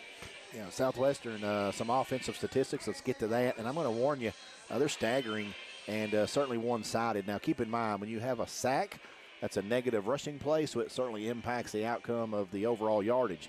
But get ready for this. Total offense, yardage, North Laurel, 11 yards. Southwestern, 179. 11 yards of total offense for 11 North? yards for North. Wow. They've ran 17 plays. Southwestern ran 29 plays. Passing offense, North Laurel, 0 yards. Southwestern, 31. If you'd have told me at the half Southwestern been out passing North Laurel, I wouldn't have believed you, but that's what's happened. Southwestern, 3 out of 5 through the air. Rushing the football, North Laurel with those 11 yards. Southwestern, I'm going to turn AC/DC down just here a few minutes. Rushing the football, Southwestern 148 yards in this first half. North Laurel's 11 came on 16 attempts, Josh, a 0.7 yards per rush. Southwestern's 148 comes on 24 rushes, 6.2 yards per carry average. More like what we're accustomed to seeing from these Southwestern Warriors, kind of business as usual. Penalties, Southwestern's been penalized twice for 10 yards. They have had one fumble. They didn't lose that. They were fortunate enough to hop on top of that. And first downs, even though they've only mustered 11 total offensive yards, North Laurel does have 3 first downs, 2 via rush, 1 via penalty. They are 3 out of 6 on third down conversion attempts, have yet to attempt a fourth down conversion attempt. Southwestern has 12 first downs, 10 via rush, 2 via pass. They're 1 out of 4 on third down conversion attempts and 1 out of 2 on fourth down conversion attempts. Tucker Warren 0 for 1 through the air. Roger Oliver, 3 out of 5 for 31 yards. Rushing the football, Ethan Gregory, 5 for 22 yards. Keaton Bowling, 2 for 8. Trayshawn Holmes Evans, 4 attempts, 6 yards. And Tucker Warren, 5 attempts, -25. A couple big sacks. Didn't help his numbers at all. Rushing for Southwestern, Tanner Wright, 12 attempts, 91 yards and touchdown, 7.6 yards per carry average. Christian Walden, 6 attempts, 36 yards and a TD, crossing that 1,000-yard mark in the first half of this one. Braxton Walters, 1 carry, 21 yards and a TD. Lucas McKee had 1 carry for 6. Maddox Mink had 1 for 3. And Roger Oliver had 3 for a -9. Again, QBs get sacked, impacts our overall numbers. Receiving the football, North Laurel doesn't have any. Southwestern, Christian Walden has 1 catch for 17 yards. Mason Hibbert has 1 for 10. And Caden Hewitt has 1 for 4. And it's going to do it for the offensive statistics. Something that's dominated by the blue and orange in the first half. Something that, I talked to Coach Foley and the Coach Jason Foley show and mentioned North Laurel had outrushed him earlier in the season. I could tell, man, it just irked him. He was irked. He was irked. And he's came out here tonight and he's just flexing on them. And Southwestern, their offensive line, I mean, how impressive are they? Oh, my goodness, because they've lost some key components. That's the thing. I mean, it's been, you mentioned it earlier, a fluid situation. That line has been like that all year. Next man up. Yeah. Well, you say that. It's easier to say next man up. It's harder to live that. Absolutely. Because generally, that first string, much more talented than that second string. And what you've seen, going back to, again with the defense too, and what they've had to replace from last season. Yeah. They've had injuries. They've been able to plug guys in. They've answered the call and checked the box. And again, they do what they do, regardless of who suits up, who lines up. They annihilate you in the line of scrimmage, move the chains, first down, touchdown, game over. You talk about the offense. In the game of football, offense gets 80% of the conversation. They get the headlines. They do. Offense is just one of those things that's just sexy. Offense. What you do on offense? What you do on offense? What you do on touchdown dances. Absolutely. Yeah. But defensively, you mentioned it. North Laurel with 11 total yards in the opening half. Another half of football, of scoreless football for Coach Rogers' defense. This one in the first half. You mentioned the adjustments that Coach Foley like to do at intermission. If you're going to get them, you better get them in the first because it's been slim pickings in the second. Yep. Southwestern set themselves up very nicely in that 8 minutes of football that second to none.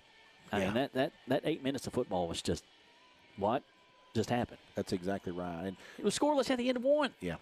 Chess match. Like I said, chess match turned into a boxing match, and you had one boxer really putting them on the ropes. And the other corner didn't throw the towel, didn't call a timeout. Had an opportunity to do that. It's interesting. This is playoff time. Like you said, you don't take them with you. You can't take them with you. Yeah. And I'm still trying to figure out if I'm missing something there, why you wouldn't take those timeouts. There is no next week. There's not. If you don't win this week. There's absolutely not. Man, I'm telling you, Southwestern, we keep talking about a chess match, and it was that at the end of the one. Southwestern got one, then they got another, and the gambler struck again through that rope-a-dope. I didn't mention it at the time. Got a star by it.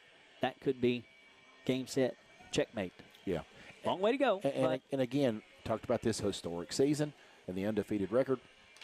I believe, just my personal opinion, super hard to stay focused and stay hungry. Oh, my God, yeah. When you haven't experienced defeat. But somehow. That would be difficult for folks our age. 16, 17, 18-year-olds? Yeah. Really? Yeah. He's keeping them hungry. And you saw it. Didn't talk about it as we were getting to the half there. You saw the fire. You saw the hunger. You saw the passion as the Warriors went into the locker room. Oh, yeah. I mean, you saw it. Well, you saw Kelly with the big sack on Tucker Warren here right before the half. And, they went into the half in the locker room with their rear ends on fire. That's exactly right. And that's a good way to describe it. And, again, that RPI, when we talked about this as the regular season was wrapping up, Coach Foley was able to position himself nicely for a nice postseason run. And but that doesn't mean anything if you don't check the boxes as you progress through the postseason. Good point. You got to take care of business, and fortunately for us here in the Warriors, at home 2 weeks in a row, we'll see how things play out, and we'll maybe start to talk about this. We don't want to count chickens before they hatch. Never. But playoff landscape will be different this season because of RPI positioning. We will not have a match up like we've had for the last 3 years, I'm thankful to say, regardless of what happens. And I like the fact that, the Southwestern PC contest, those programs getting each other twice year in and year out, and I'm okay with that. But after a while, it's kind of like let's not water down that exceptional, thrilling matchup between two cross-county foes that are just always epic. They really are, and next level. I mean, we're blessed. We're talking about high cotton. We're living in here in this local Lake Cumberland area with all the talent we have. And, so I know we had that update from Woodford and 14-0. The Maroons running short into that. Yeah. I'm certainly going to say I hope they can come back. Absolutely. And punch that ticket. I'd like to see them advance, and certainly like to see our Warriors advance, where they're well on their way of doing so. And a position for a nice run. You mentioned the purple and gold as well. I mean, they were holding their own with Lexington Christian. Lexington Christian, yeah. And honestly, Somerset went on the road last week and won a game at Greene County. So they weren't really, technically supposed to come out of there with a win. You mentioned North Laurel playing with house money, Somerset playing with house money. You bet. So jumpers go up there and beat them. Yeah, and that's I feel like what made North Laurel dangerous coming into this contest tonight, Josh, because they had nothing to prove, nothing to lose. Well, they had everything to prove. They had nothing to lose. House money makes them dangerous. A few years ago, Southwestern was the one wearing the slipper and was able to, go through and win at Pulaski, then win at Whitley, and then go to Douglas. Of course, that's where the run has ended for the last 3 seasons in a row. And that's what I mean. Regardless of what happens, our season will not end at Frederick Douglass this year, regardless. And it pleases me to say that. Yes. Yes, absolutely. Certainly so. 21-0 at intermission. Southwestern leading round 2 KHSAA high school football playoff. Scoreless at the end of one. Warriors explode 21-0. They lead at intermission. Of course, it is Veterans Day. We would be remiss if we did not thank all of our incredible, amazing veterans here in the Lake Cumberland area in southwestern Kentucky and the Bluegrass State, across the country as well. Because Michael Gregg, without our men and women in uniform, brother, it's easy to say that you and I would not be here doing this on a beautiful fall Friday night for high school football. It would be completely different without our veterans. Land of the free, because of the brave. Preach. And we certainly thank you for your service. If you're currently serving or have ever served, I just want to say sincerely a heartfelt thank you. Certainly. No doubt about it. 21-0. That will do it for the Susan Hansford halftime report. We'll come back. Susan Hansford believes, just like in a ball game, everyone needs a coach in the important events in life. Having a great realtor when purchasing a home or property makes all the difference in the outcome of the transaction. Susan Hansford will guide you through that transaction so you can appreciate the journey through the real estate process. Call Susan Hansford today at 606-219-3276 to begin your journey. We'll step away from a brief word from our sponsor. We'll be right back to bring you second half action here from Southwestern High School. Rick Barker with Godby Realty and Auction. We're excited to be a part of presenting the 2022 high school football broadcast. At Godby Realty and Auction, we strive every day to offer you the top-notch, most professional real estate and auction service around. We were voted the 2022 top real estate and auction company by the Reader's Choice Awards. Give us a call today and let us serve your real estate and auction needs. Good luck to all our high school teams this season. We are proud of all of you. Hi, I'm Michael Laxton, President and CEO of United Cumberland Bank. At UCB, we know that being involved in the community is really important, and the Chamber is just one of the ways that we do that. We do outreach through the schools. Specifically, we love local sports programs, helped out with several playgrounds across our markets. Any way we can help in the community and get involved, we try to be involved in all of our communities and markets. Our customers are our neighbors too. As a community bank, we want to be part of the community. Most accidents and breakdowns happen close to home. You know who else is close to home? Tire Pros. With our 24/7 roadside assistance, we're always there for you. And our team of trained and certified technicians can repair your brakes, transmission, electrical, and more. Looking for tires? Shopping online is fast and easy. Choose from our huge selection of name brand tires, then schedule an appointment to have them professionally installed at a time that's convenient for you. Hassle-free, guaranteed. Tire Pros. We're here. Out here in the real world, we've spent too much time waiting around and wondering if we'll ever get to be what we really want to be. Now it's time to move forward. And with a little help from Somerset Community College, you can finish that degree or start a whole new life as an IT VIP, a healthcare hero, and more. In less time and for less money than you think. The time is now. The place is here. Never underestimate you.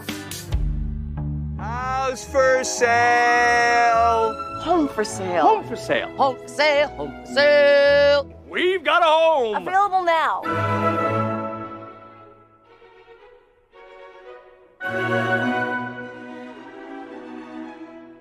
Looking for cash? Well, look no more. Alton Blakely's got cash? Is that cash, Daniel? Yep. And you're giving cash for cars? Yep. For real? Yep. Why not? Then on down to Alton Blakely, where selling your car is as easy as ABC. If you have a vehicle you'd like to sell or trade, it's fast and easy to get paid. And we'll give you top dollar. Visit Alton Blakely today. All the best since 1965.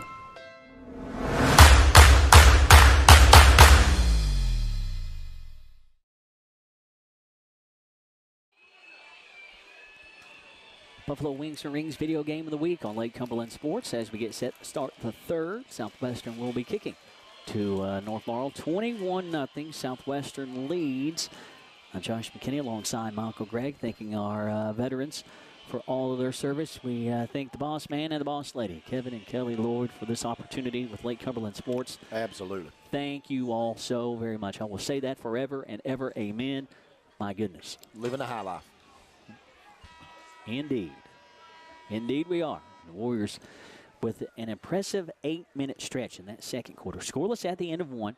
Warriors offense explodes for 21 points in that second quarter. North Laurel now finds themselves on a very steep uphill climb. 21-0 as we begin the third. And an update. Thank you, boss man.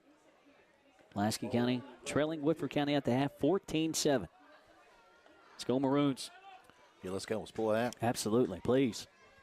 While we're talking Maroons, Josh, give some kudos in Northern Middle School. 6th, 7th, and 8th grade going to play for a state championship tomorrow. How about that? 6th, 7th, and 8th. That's impressive. G.J. Wooldridge coaches those teams, and congratulations to him and his troops. That's an impressive feat. Yeah. Blue and orange ties there. Yeah. Yeah. He could get it. Still getting it. I like it. He's a great young coach. Taking care of business. 6th, 7th, and 8th. All of them. State champ. I mean, that's awesome. Go get some hardware. Go get it done. Boys. Go get it. Finish the deal. Warriors looking to make a way to finish that deal here. Advance to the region championship next Friday night. Moore sends it away. A spot kick to the 20. Back to the 25, to the 29-yard line. Well, no, ball over to the 26-yard line. Lord, I thought Devin Johnson had it. I don't know if he handed off on the return, or was he just in the muck and the mire on the return, man? I thought he had it. What was the name of the return? 7? I thought it was Johnson, but no. Unless the ball popped loose on that return. I totally missed that one. So it ended up back at the 26, back to the 29. We got it squared away now. Tucker Warren takes it off left tackle. Nice run by Tucker. So get upended at the 36-yard line is Cowboy Jonas Gallagher trying to go a little trickeration tonight. Switching numbers, normally 10, wearing the deuce this evening. That young man's had a fantastic season. Absolutely he has. Multi-sport athlete here at Southwestern. Indeed.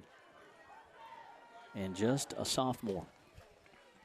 Good tote by Warren. Gain of 8, second and short. North Laurel's got to have points here. Warren flushed, under pressure. Christian Kelly looking for another sack. Warren will scamper out of bounds as McKee looking for the sack, as Warren will lose a yard there, setting up 3rd and 3. Southwestern's defense, Coach Rogers, led by Levi Rogers, first-year defensive coordinator. My goodness, that impressive. That defensive fire, you couldn't stoke it anymore. No, all gas, no brakes. Absolutely. 3rd and short, still what North Laurel likes here. 3rd and manageable.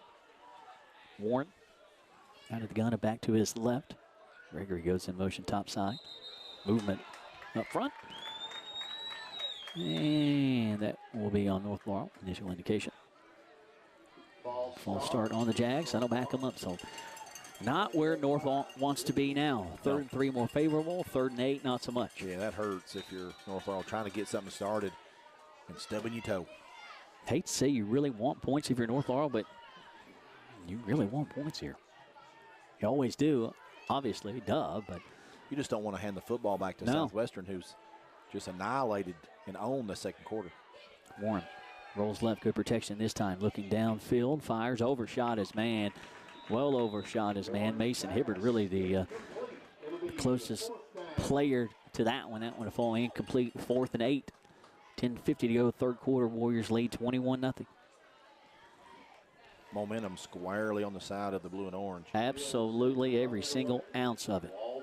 Collier Mills on to boot it away on a 4th and 8. You see Coach Rogers out there coaching his defense.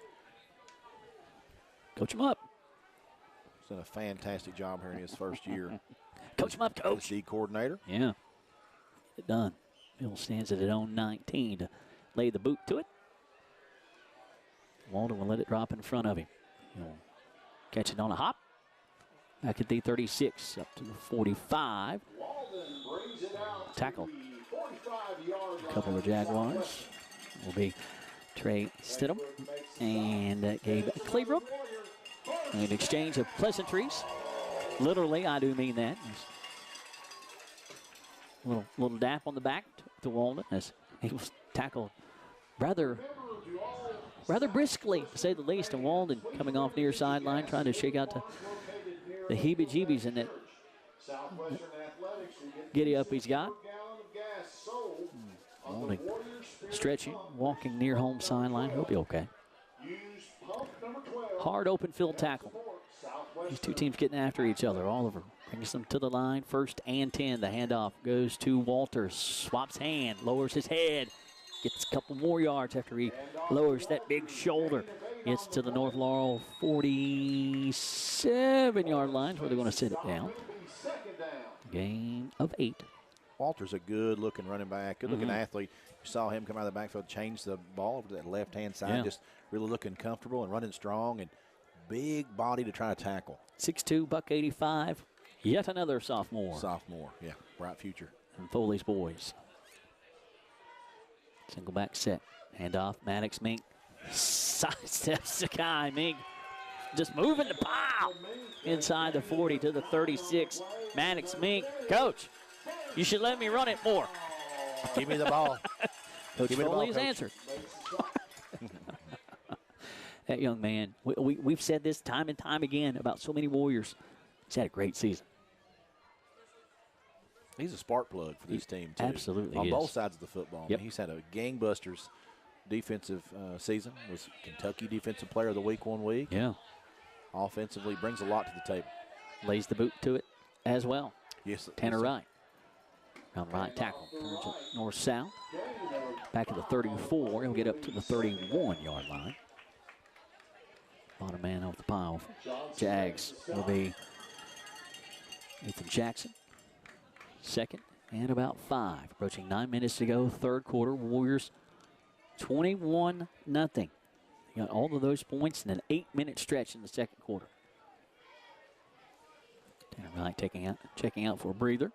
Blake Boland checking in. Big 6'7" receiver on the left-hand side of the formation. Maddox Mink, inside right tackle. First down tote for 9.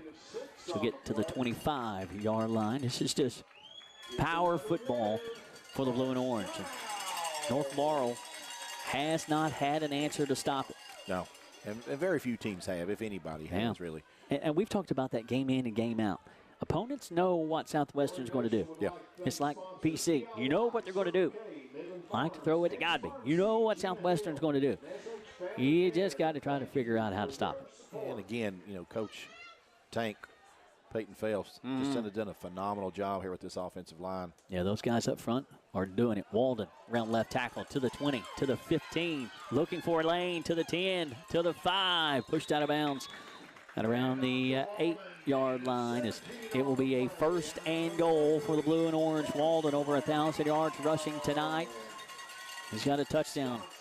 Started the Warriors in that 8-minute stretch in the second quarter. Warriors back in the Rick Barker red zone with another Remax Lake Time Realty first down. Walden, Walters, Wright. Yeah. www.woodshed.com. Wow. Oh, Ball's on the deck. That's how you mess it up. North Laurel says they have it. The exchange. Quarterback to running back. Bottom of the pile. North Laurel will have it. Clay Morris digging it out of there. Warriors had a miscue earlier, able to dodge that one. Sitting at first and goal, laying it on the deck. Warriors turn it over. 8:07 to go in the third quarter. North Laurel with an opportunity. Josh, what was the young man's name with the fumble recovery? Morris. Morris? Morris. Thank you, boss man. LCA on top of Somerset at the half, 28-7. Jumpers will keep fighting. North Laurel will here as well, trailing 21-0. Just north of 8 minutes to go in the third. And off Gregory, sweeping left side, looking for the corner. Still looking for the corner. A flag will fly. As Ben Coomer will go get him. But a flag. Gain of about 3 yards.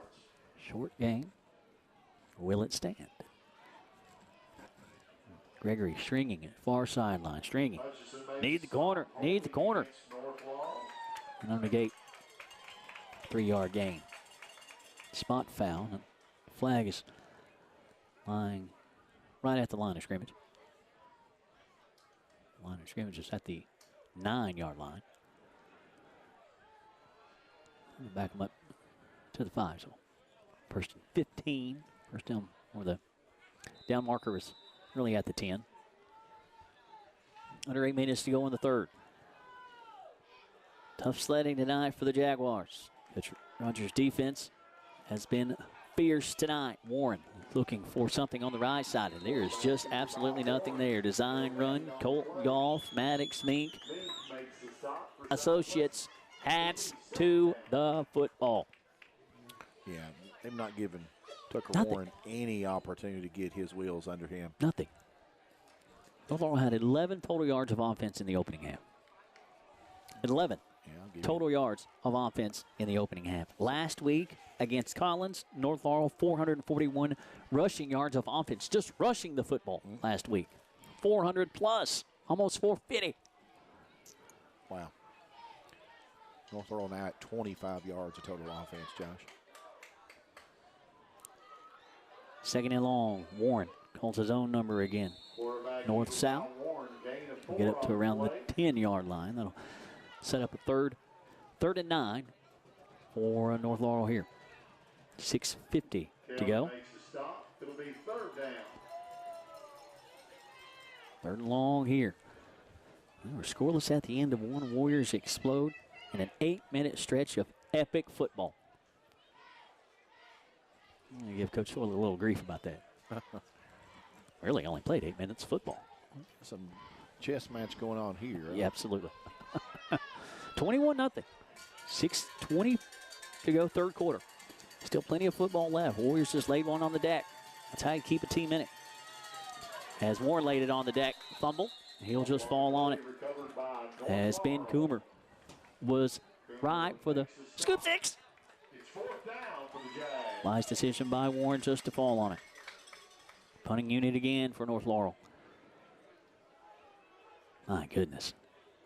That was a miscue on North Laurel's offense, but Coach Rogers' defense, man, I'm telling you. Yeah, they just don't let up. I mean, they got a swagger about them this season, Josh. You saw, and that big sack from Kelly going into the half, you saw that passion. You just saw it. It's incredible. Mills will boot it away. I'll back Walden up. He'll let it skip. He will pick it up at the 46, looking to return it. Walden filling it. Sidesteps the guy at the 45 up to the 39-yard line. He's filling it, rightly so. He's had himself a night. Another short field, and Walden, again, a little slight hiccup in his giddy-up as he comes to the near sideline. Give that boy some water. H2O. That's a 15-yard return, Josh, and it doesn't sound like a lot, but what that does, it already gets the ball on the opponent's side of the field. Walden's contributions in the return game this season have been phenomenal. They really set that team up for success, and see a new quarterback coming in. Colin Burton. Well, check in behind center. Go Scarella. Warriors leading 21-0. 5:27 to go in the third. Wishbone set as Burton pitches to, is that Walters? Yes, that is Walters. Get up to the 35-yard line. Toe to 4. Holmes Evans be second down for the off the bottom of the pile. And Evans has had a tough night. See, a slight limp. These two teams get after each other. Under 5 minutes to go, third quarter. High back set behind Burton, strong side of the line to the right. Handoff. Walters, or excuse me, right. Inside handoff, just north-south. Football, get what you can. Get the chains moving. Third and short. 3rd and 3 here for Southwestern from the North Laurel 32-yard line. 4:30 on the clock here in the third quarter. Southwestern leads 21-0 on the Randall D. Turpin CPA scoreboard. Driving for more. Wishbone set behind Burton. Strong side of the line to the left. Walters, stutter steps. He's loose. 20, 10, tackled at the 9-yard line. Nice open field tackle. Carson Moore saving a touchdown as Walters was wanting another score. And Walters just runs smooth. And as tall as he is, nice long stride. Covers a lot of ground with each step he makes. Tough runner. Another weapon that the Warriors can throw at you. The cupboard runneth over. That running back tree continues to be fruitful. I don't know what Coach Foley uses as fertilizer, but keep doing it. Handoff, Walters. Searching to the 5. 2 around the 2-yard line. 2nd and goal. Around the 2. Clock winds under 4 minutes to go. Warriors lead 21-0. Actually spotted at the 3. See North Laurel with a whole lot of hands on hips. Got to be spent. Warrior defense. It's been relentless. Warrior offense. Outside of getting in their own way a couple times in the opening quarter, they've been relentless as well. Handoff Tanner Wright. Into the end zone for 6. Tanner Wright. His 2nd touchdown of the night makes it 27-0. Blue and orange. Tanner Wright with his 24th touchdown of the year. He has had a well of a senior campaign. Comes the point after. Kayla Moore, it is up, and it is pure. Tanner Wright, back-to-back. Rumbling touchdowns. Citizens National Bank touchdown for Tanner Wright. 28-0 on the Randall D. Turpin CPA scoreboard. Dr. Jesse Pace and Dr. Patrick Jenkins of Lake Cumberland Orthopedics, sports medicine for athletes of all levels.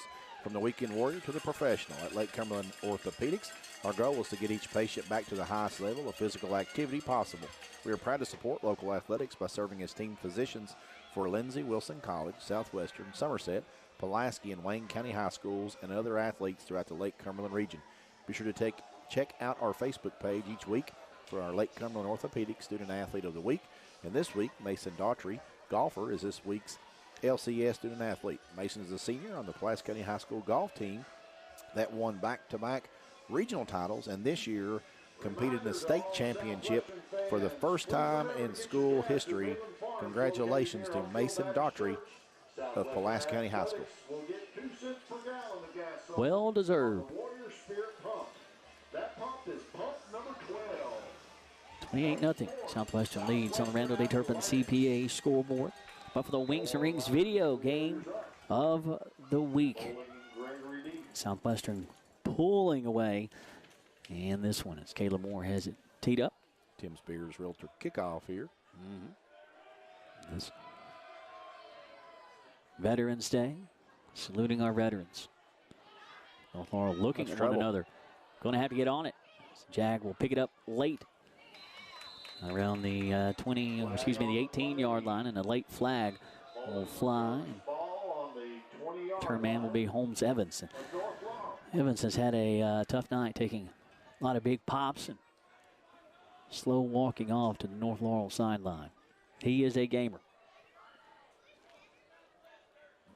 He didn't have the ball but a second time. I'm not sure what the penalty. Face mask. So that'll give North Laurel a little extra. Evans, a junior from North Laurel, so he'll have another campaign for Coach Jason Chappell.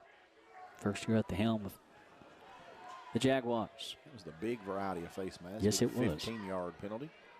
3:19 to go in the third. North Laurel looking for something offensively. Starting at their own 35, far visitor hash. Warren out of the gun, backs either side of him.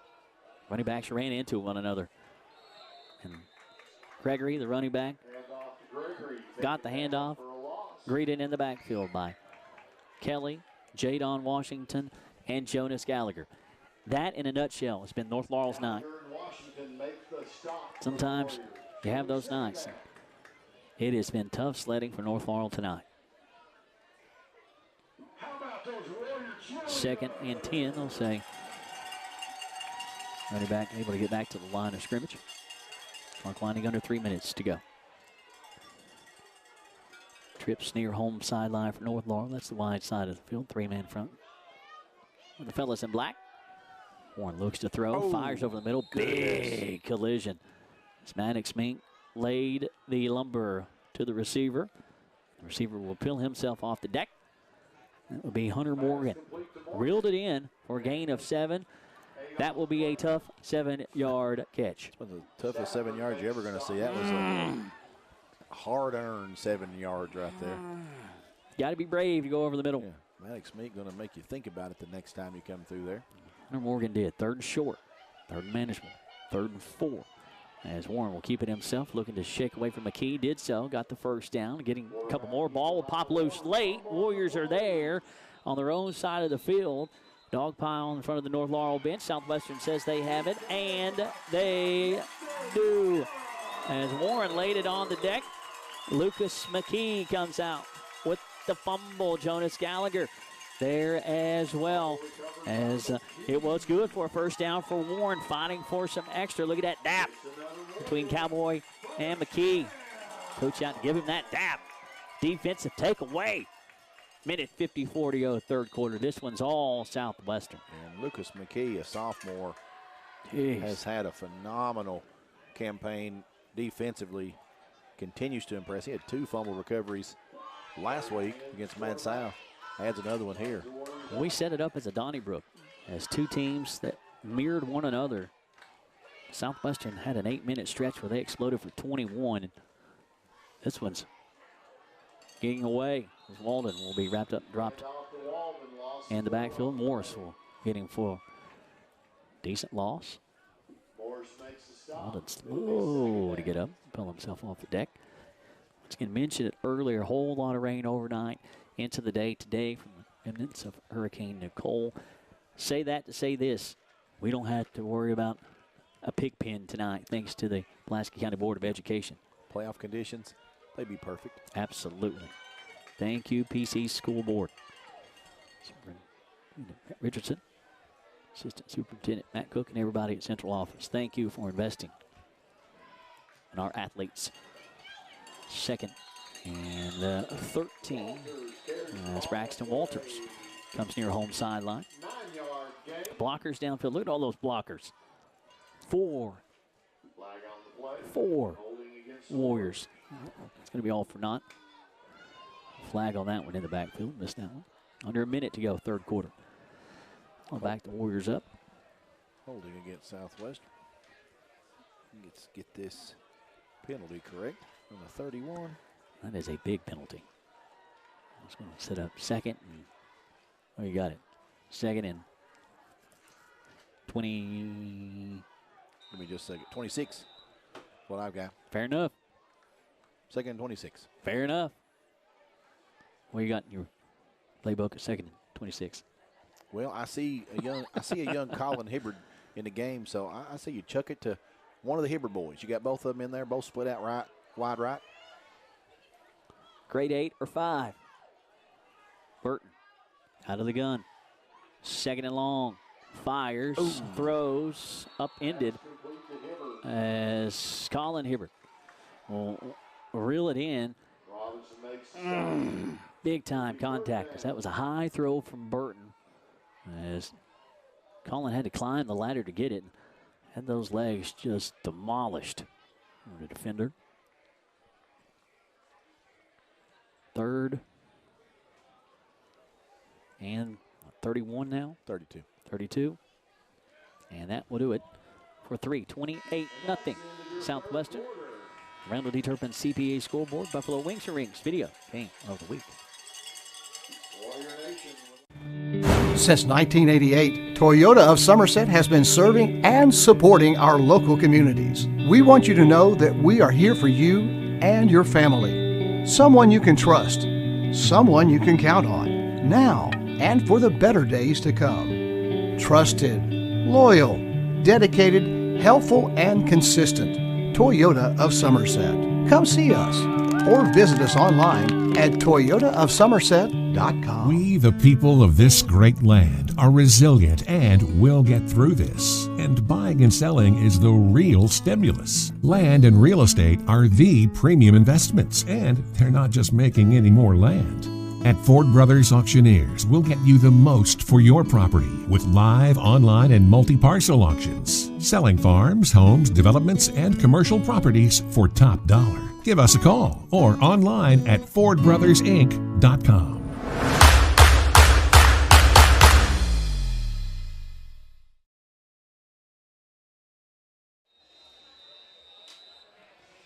Buffalo Wings and Rings video game of the week. Final fray here at the Reservation Round 2 of the KHSAA High School Football Playoffs. 28-0. Southwestern leads. Third and long. 3rd and 32. Facing the blue and orange here. Burton. Out of the gun. Straight back to throw. Under pressure. And he will be sacked. Back inside the 20-yard line. Ball will pop loose late. He was down. It'll be a 4th down and punting situation for the blue and orange. Nathan Jackson. Another Jaguar. It'll be Morris, the other Jag that was there for the sack. Punting unit coming on for the blue and orange. 11:35 to go in the 4th. 4th and 39, kind of an obvious punt situation. That's one of those possessions you just kind of want to forget about. Yeah. Went the wrong way. Penalty didn't help you there. And it's a whole heck of a lot easier to forget about it when it's 28-0. Yeah, you bet. Whole heck of a lot easier to forget about it. Maddox Meek stands inside his own 5. Late man on for Southwestern. It's Roger Oliver. High snap. Wow, I don't know how Meek went and got it, but he put that big paw up to get it, pulled it down, and laid a beauty on it. Maddox Meek. Son! When it's your night, it's your night. Playing a little basketball this year, and you just saw there what he's going to do on the boards this year. That big paw up there. Give me that rebound. Give me that snap. Pulled it down and booted it out to the North Laurel 40. That was not easy. No, absolutely not. Jeez. That was an excellent play. Actually, would have been a safety if he gets by him. Yeah. So preserves the shutout. And then, still a huge uphill climb for North Laurel, but just a slight wobble, but. Now, really nice punt. That was pretty. I don't want to do that too often, though. North Laurel trailing 28-0. Warren out of the gun, hands it off Gregory. Off the right side, up to the 45-yard line. Lucas McKee will make the stop. And 5, 2nd and 5. 10:40 to go in the 4th. Warriors lead 28-0. Start to look towards next week. Southwestern will be making their 7th straight region title appearance. Their 8th in the last 9 years for Laurel. Keeping that one on the deck. Gregory and the workhorse back-to-back plays. 3rd and short. Maddox Mink get the stop. 3rd and 1. Look at the bracket. You would anticipate either Woodford or Pulaski County. That is not the case. As in the 3rd round, everything gets re-bracketed, if you will. That's a word. That's the word I'm going to use anyway. New ball carrier for North Laurel, straight up the gut, will be Austin Johnson, rumbling to the Southwestern 30-yard line. Move the chains for the Jags as they are not going to go quietly into the night. A couple scenarios for Southwestern. Region championship round next week. We'll talk about that one as we move along. 1st and 10 for the Jags. Johnson again, straight up the gut. Gets popped, still moving those big, powerful legs inside the 25 to around the 23-yard line. Making the stop will be Wyatt Locks Stafford. Who was the ball carrier? I'm sorry. Was that Johnson? Yep. Walters in there as well. Gain of 7, 2nd and 3. Approaching 9 minutes to go in this one. Warren keeps it himself. Off left tackle. Up and dropped inside the 20 and around the 19-yard line. Maddox Mink will umpire last. Move the chains. North Laurel moving the football late in this one. 28-0 Southwestern leads. Coach Rogers' defense, you know they want to bow their neck and preserve the shutout. So 25 minutes ago, Josh, I have an update. Scott County was leading Highlands 14-9. Kind of going to be interested in the outcome of that contest. Yeah, that one's close still. Yeah. Would you say 14-9? 14-9. Well, 25 minutes ago. So. Yeah, a long time ago. Warren all day to throw. Now flushed out of the pocket, rolls right, looking downfield, fires towards the end zone. Man behind the defense. Caught. Touchdown. As that will be number 14, Hunter Morgan, who paid the price earlier, rewarded with a touchdown. Got behind the Southwestern defense for 6. 28-6, 8:46 to go, 4th quarter. Warren extending that play, his athleticism, making the most out of it. Finds a receiver for the touchdown. Busts up the shutout for Levi Rogers' defense. Call your meals on for the point after.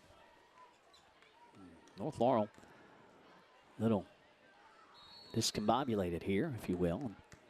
They will have to burn a timeout. With 8:46 to go in the 4th. Warriors lead 28-6. Point after forthcoming for the Jags.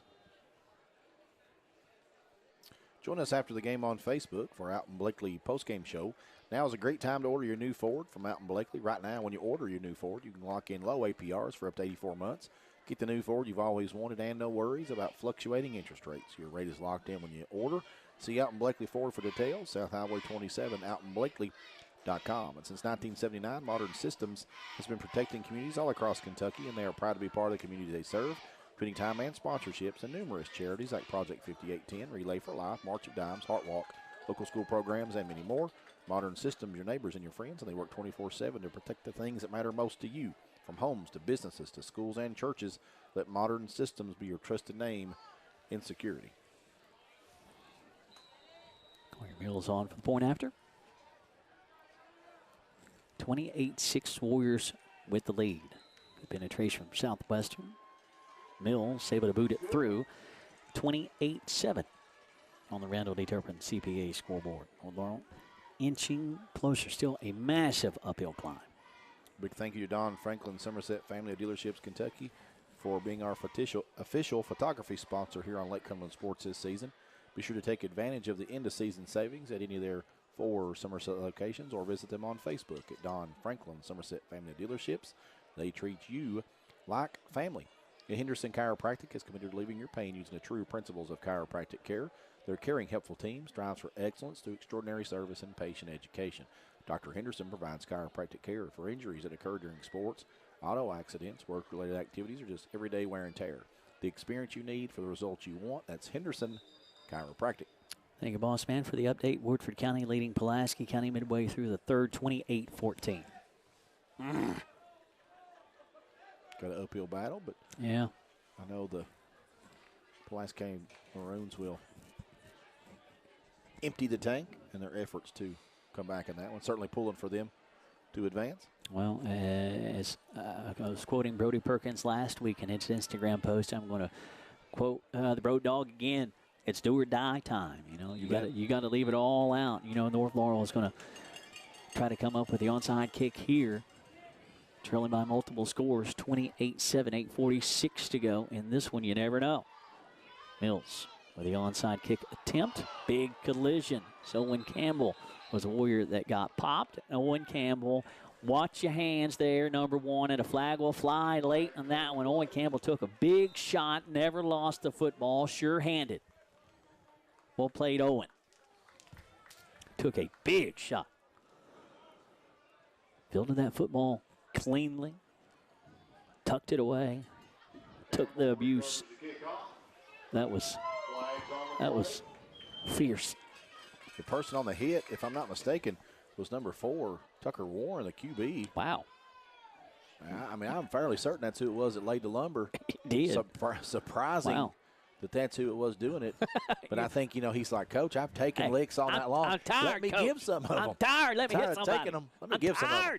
I'm tired, Coach. Let me hit somebody. He brought the thunder.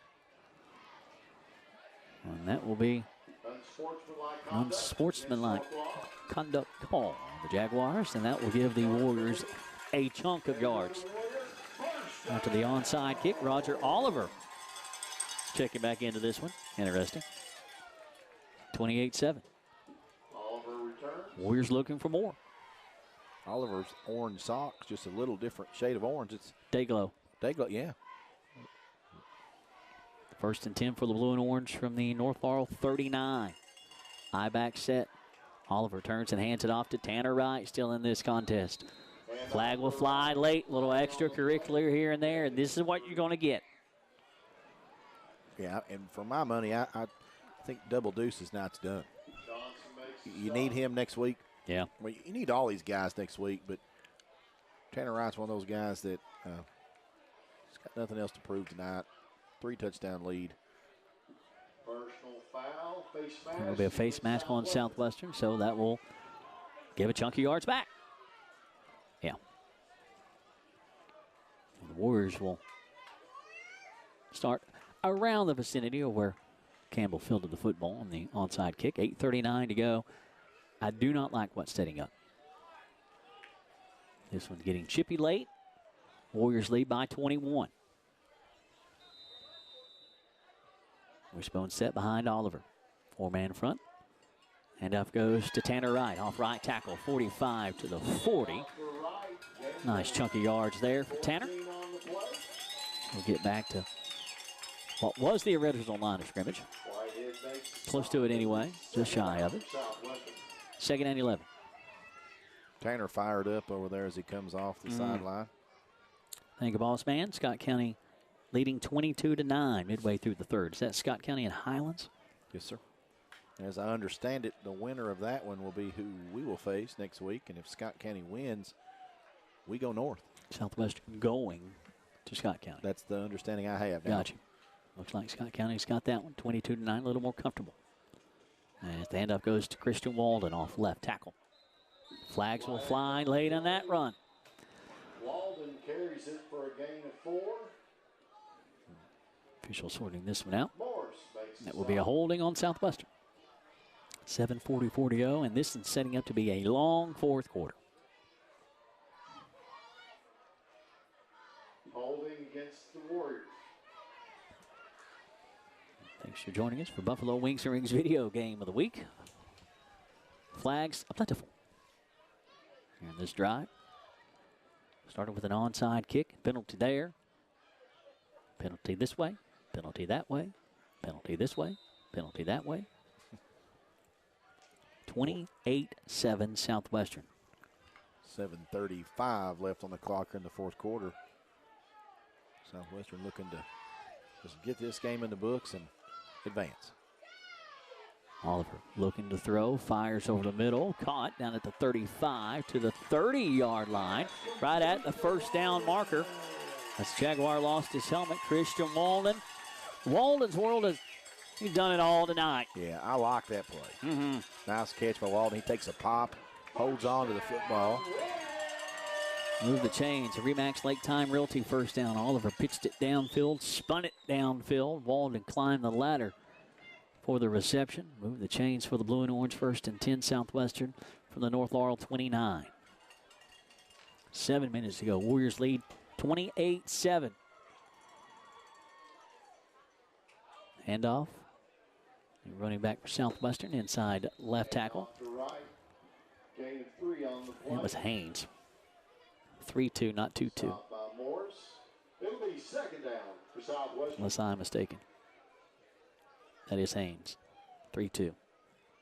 Not 2-2. We'll get it. 26-yard line. Gain of 4, 2nd and 6. 6.5 to go, fourth quarter. Yeah. Couple starters starting to come out. Walters and Haynes in the backfield. Oliver looking at it, play clock at 7. Hands it off to Walters. Sweeping right, stutter step at the 20. What a cut. Back inside to the 15. Still churning to around the 12-yard line. He gets pancake late. Moved the chains again for the blue and orange. Warriors running wild on North Laurel. 6 minutes to play. 28-7 Southwestern. The Warriors threatening for more. Again, they took it personal. I told them North Laurel had outrushed them earlier this season, leaving no doubt tonight. It's funny, taking it behind the curtain. And your coaches, so you mentioned while you were interviewing Coach, literally while you were interviewing him, he was taking notes. Yeah, interesting. Didn't really? like it. Oliver, busted play. We'll turn it upfield. Trying to make something out of nothing. Not a whole lot there as Devin Johnson just shut it down. And yeah, more laundry.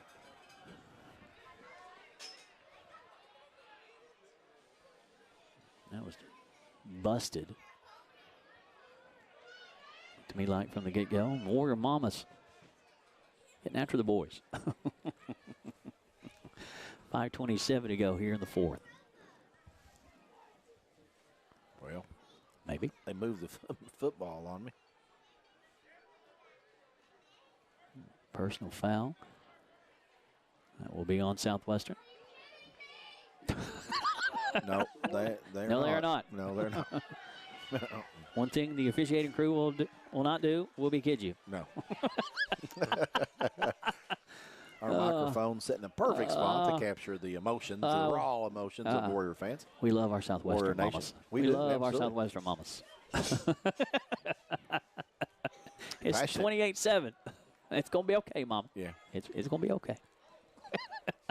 Love the passion, man. Love the passion. You bet. Till the zeros are on the clock, we you play. Going. All gas, no brakes. Absolutely. Need them stupid brakes. Don't need them. Third long here. Oliver rolls to his left, looking downfield. Fires in the flat. Open at the 15. That's caught at the 10. Surging to around the 6-yard line. Pitch and catch as Lucas McKee just setting where they weren't. As, set up a fourth down. Down marker has fourth. Yeah, that's what I've got. Well, fourth and what you got here? Fourth and about 5. Okay, thank you. 4th and 5 for the Warriors from the North Laurel 7. Ball to the far visitor hash. Clock winding under 4.5 to play. 4th down for Southwestern. Looking for the first down and points. Handoff, or excuse me, the pitch. Tanner Wright sweeping near sideline. A flag will fly. Wright will get the first down, deny the end zone, but what is the flag? Can we get some penicillin for the flags? Have an infection for flags. Now back the Warriors up. There has been so many holding calls on this drive. It's insane. What are the Warriors doing different now than earlier? That's a question you have to ask this officiating crew. Nico hovering. I think the question is, I saw a sign that looked like North Laurel was declining the penalty. It may be giving the football to North Laurel. Trying to figure this out. Tanner, what are they doing here? Tanner got up. He had the first down, looked like to me. Where is the football? Well, we got a guy with his foot on the 11-yard line. Holding on Southwestern. So the flag was at the 11.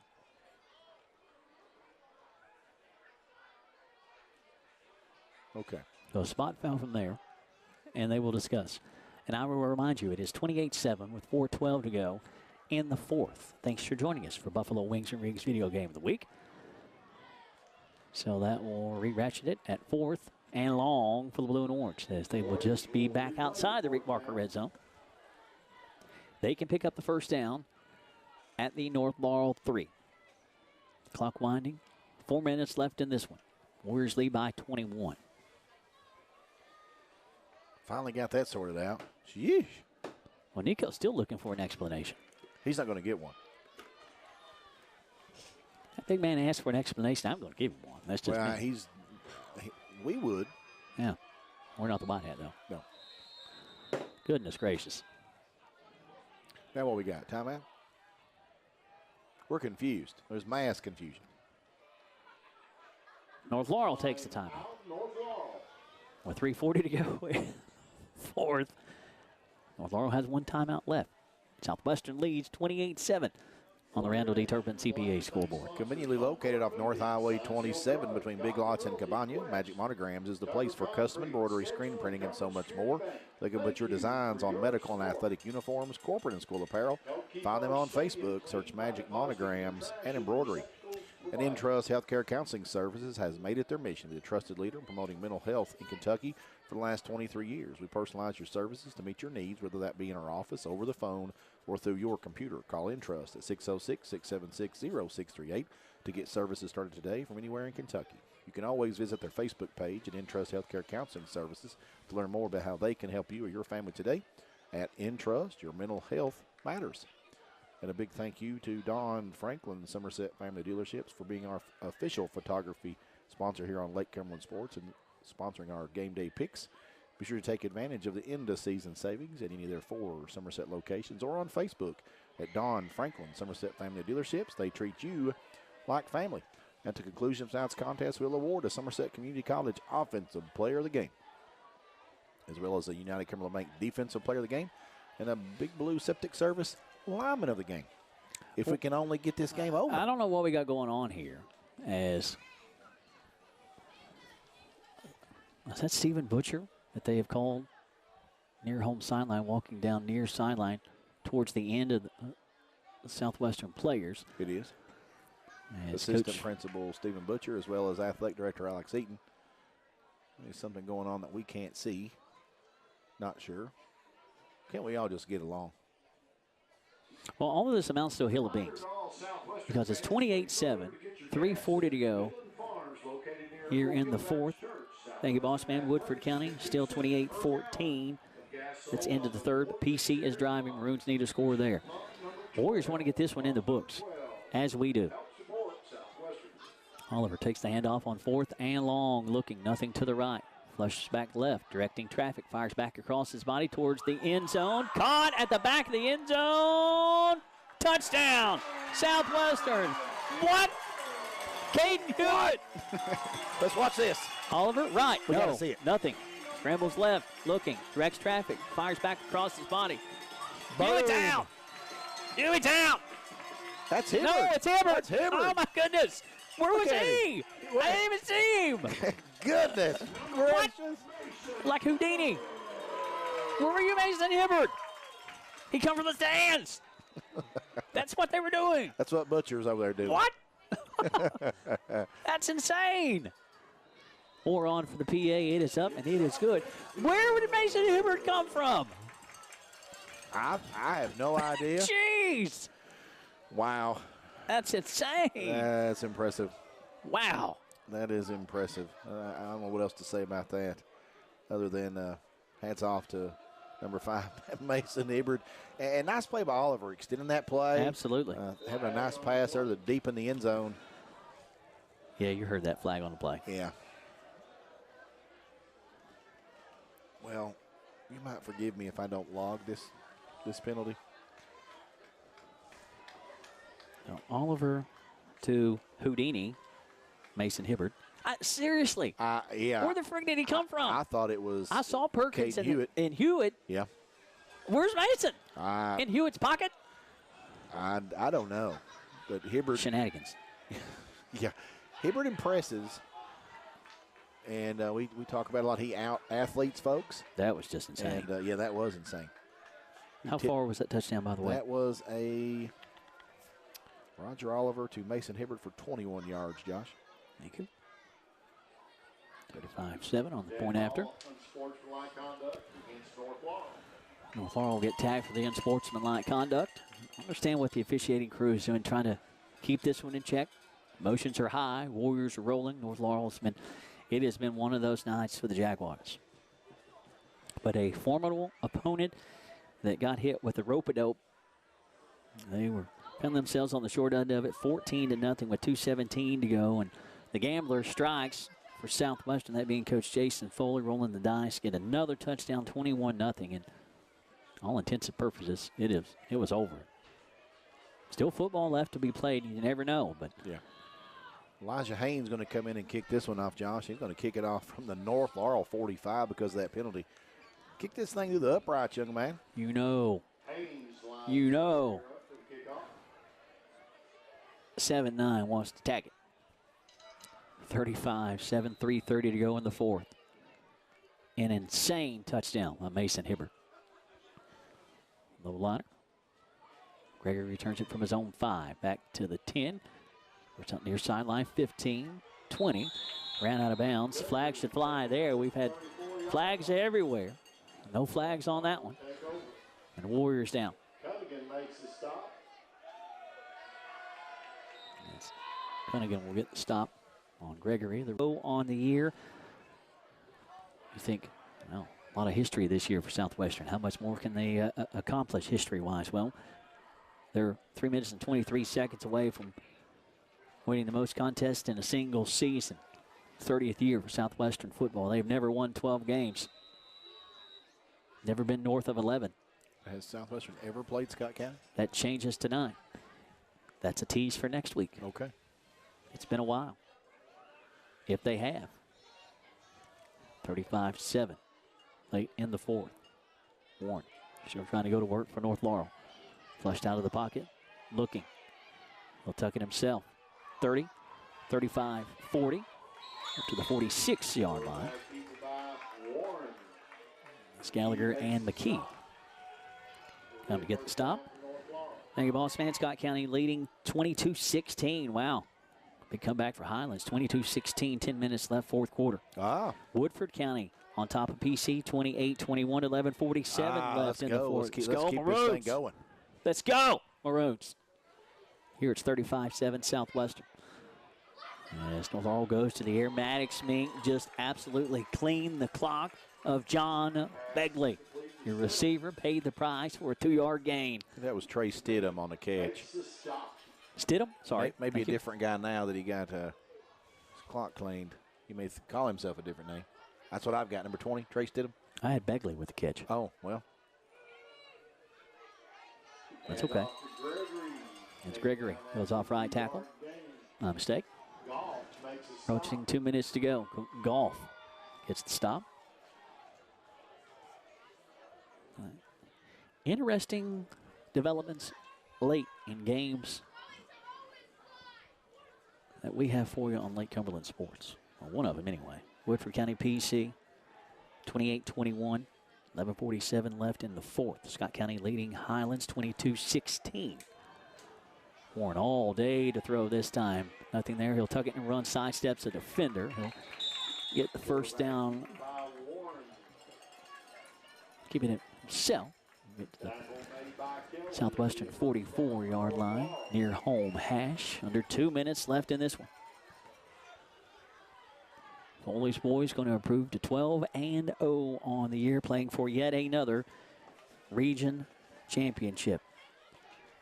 Their 7th straight, 8 and the last 9 years, wanting history to continue. Next week, if Highlands pulls the upset, Highlands will come to the reservation. We'll see how it develops. Warren pump fakes, fires downfield. That one slipped out of his hands. That one's going to be short of his intended target, that being Keaton Bowling. Mason Hibbert. Houdini. Where the heck did he come from? I don't know. Where was he? I wish I could tell you. He came down with a football. All I know is, thank goodness for Jeremiah Jones on great camera work and replays. Yeah, absolutely. That's what I was getting ready to say. Without the camera, we would have recorded that touchdown to the wrong young man without camera. I thought it was Caden Hewitt. That's who I called. Yeah. I still don't know where Mason came from. Yeah. It's insane. The magic man. Boss man, boss lady, thank you all so very much. My goodness. Jeremiah Jones, great capture, my friend. 2nd and 10. Warren pump fakes, fires, sidearm throw. And a flag will fly. What is that? Is that an eligible receiver? He called it immediately. Minute 12 to go, and there has been an influx of penalties and flaggage in the 4th. They could decline that one, didn't they? Mercy. Thank you, sir. Yeah. 35-7 LCA on top of Somerset. Thank you, producer Pat. Doing a masterful job this evening, as always. Tough one for the Briar Jumpers. Holding firm early. LCA is too much late in that one. We approach a minute to go in this one. Short gain from Austin Johnson. 4th down for North Laurel here. Under a minute to go. Warriors will survive and advance. It was scoreless at the end of one. The Warriors put an 8-minute clinic of football on in the second quarter. Explode for 21 in that quarter. 21-0 at the half, 28-0 through 3. 35-7 here in the 4th. 4th and long. Warren looking all day to throw. Wrapped up. Sacked. Back at the 49-yard line. Lucas McKee officially gets the sack. The Warriors will take over with 29.2 seconds left in this one. Victory formation forthcoming for the blue and orange. Impressive performance tonight. Very much so. Second week of the playoffs, you host a familiar opponent, one that matches up with you very, very well. And Southwestern just complete dominance. Yeah, it was a chess match early. And then checkmate. Yeah. In the second. Put them on the ropes and then threw the knockout punch. Victory formation. Roger Oliver takes it, drops to a knee. And that will do it, my friends. A historic season for the blue and orange lives on for another week. Southwestern will play for yet another region championship, either traveling to Scott County or Highlands will come to the reservation. Either way, what we know, we will have it for you right here on Lake Cumberland Sports. This one has gone final. Warriors now 12-0 after a 35-7 win over a North Laurel here tonight. Warriors 12-0 on the year. They now lead the series 10-4 on a 4-game winning streak in the series with North Laurel as the Jaguars finish up their first year under Coach Jason Chappell at 6-6. Scoreless at the end of one.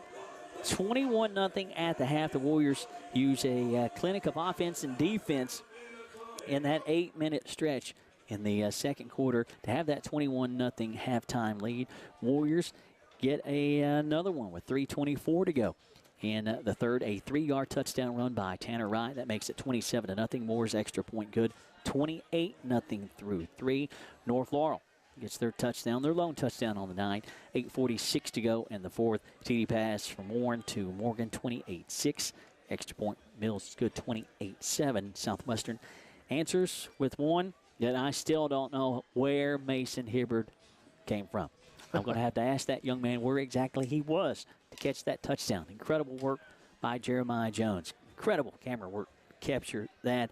Warriors scored that last touchdown with 3:30 to go. Oliver to Hibbard in the back of the end zone. Houdini appears, 34-7. Moore's extra point good, 35-7. Final score, Warriors 12-0, the first time in program history. The Warriors have won 12 games in a season, and they are not done yet. Am I correct? First phase of our Alton Blakely postgame show here on Lake Cumberland Sports. We're going to give you some offensive statistics and some players of the game. So let's start with the offensive statistics. North Laurel ends the night with 133 yards of total offense. Southwestern 355. Passing, North Laurel 28 yards. Southwestern 85 yards. Rushing the football, North Laurel 105. Southwestern 270. Turnovers, North Laurel had 1 fumble. They lost that fumble. Southwestern had 2 fumbles. They lost 1 of those. First downs, North Laurel had 8, 6 via rush, 1 via pass, 1 via penalty. Southwestern, Josh, completely dominated that. 21 first downs, 16 via rush, 4 via pass, 1 via penalty. Southwestern was 2 out of 6 on third down conversion attempts, 2 out of 3 on fourth down conversion attempts. Passing the football individually, Tucker Warren, 3 out of 7 for 28 yards and a touchdown. Roger Oliver for Southwestern, 6 out of 8 for 91 yards and a TD. Rushing the football for North Laurel, Ethan Gregory, 10 attempts, 37 yards. Austin Johnson, 3 for 32. Tucker Warren, 15 for 22. Keaton Bowling, 2 for 8. Trayshawn Holmes-Evans, 4 for 6. Southwestern's rushing attack led again by double deuce, Tanner Wright, 18 attempts, 119 yards, 2 TDs. Braxton Walters, 7 attempts, 83 yards, a touchdown, 11.9 yards per carry for the sophomore. Number 29, Christian Walden, 9 attempts, 55 yards and a TD. Maddox Mink, 3 carries for 20. Lucas McKee, 1 for 6. Logan Haynes, 1 for 3. Colin Burton, 1 for a -7. And Roger Oliver, 5 for a -9. Receiving the football for North Laurel, Hunter Morgan, 2 for 26. Trey Stidham, 1 for 2. Receiving for Southwestern, Christian Walden, 2 for 36 yards. Mason Hibbard, 2 for 31 in the touchdown that we still don't know where he came from. Lucas McKee, 1 for 20. Caden Hewitt, 1 for 4. And Colin Hibbard, 1 for a -6. That's going to do it for our offensive statistics. Again, Southwestern just kind of completely dominated this one. Once that second quarter started, Southwestern just put the foot on the gas and never let up, Josh. We got some post-game awards to give out, and we're going to run down and catch up with Coach Jason Foley on the Alton Blakely Family Dealerships post-game show. Post-game awards, Somerset Community College Offensive Player of the Game. We're going to change it up a bit tonight. We mentioned Tanner Wright's numbers, really impressive. For me tonight, my Offensive Player of the Game, I'm going to move it around a little bit. Braxton Walters, that sophomore, came in, 7 attempts, 83 yards, Josh, and a touchdown, 11.9 yards per carry. Number 30 did some impressive things tonight. Moved with the football, is another threat in that backfield. You've got Walden, you know about him. You got Wright, you know about him. They're both 1,000-yard rushers now on the season. But don't look now, you got Walters, another last name that starts with W. WWW. Back there in the stable.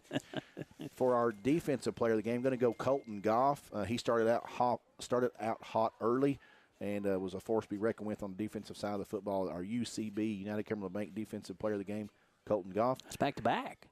Is it? Back-to-back, wasn't it? I don't think so. I can't remember. Is it? Back-to-back. Well, if it is, that's my mistake. Big Blue, but he played well, so give that young man some credit. Yes. Big Blue Septic Service lineman of the game, going to go with Cole Pierce. You heard Coach Foley talk about him and how he's filled in on that offensive line and done a really great job. So he's going to be my Big Blue Septic Service lineman of the game, number 76, Cole Pierce. Back-to-back? You are right, Colton Goff, back-to-back. Yeah. There was a lot of people. Don't question me. I would never question you. Kidding. A lot of people on defensive side of the football, Josh, really played well. We talked about Wyatt Stafford a lot tonight. Yeah. He came out hot and stayed hot. Maddox Mink, as always. Lucas McKee with that fumble recovery. But tonight, Colton Goff's going to get the hardware. Southwestern, Josh, survives in advance. We still do not know who they're going to play. Who wins the contest between Scott County and Highland certainly determines whether or not we're on the road. Absolutely, or we're at home. So whether or not we have a Buffalo Wings and Rings video game of the week certainly or not is still up in the air. Certainly. We'll find out soon. We certainly will. And again, if Scott County hangs on to beat Highlands, Warriors will go to Scott County next Friday night. If Highlands pulls the upset, the Bluebirds will come to the reservation. But like we said, either way, we'll be there. That's right. The dance continues. That it does. What a historic season. Incredible. There were so many things tonight that I still cannot wrap my mind around. I mean, it's that. And again, I go back to that 8-minute stretch in the second quarter, a literal clinic of football offensively and defensively. Incredible. Yeah. I mean, Coach Foley's boys showing up big and doing what they do. Impressive. Great job. Absolutely. I'm Michael Gregg. He's Josh McKinney. Nick Hibbert on the pictures. Jeremiah Jones and Pat Harris, the minds behind the video. Until next week, so long, everybody.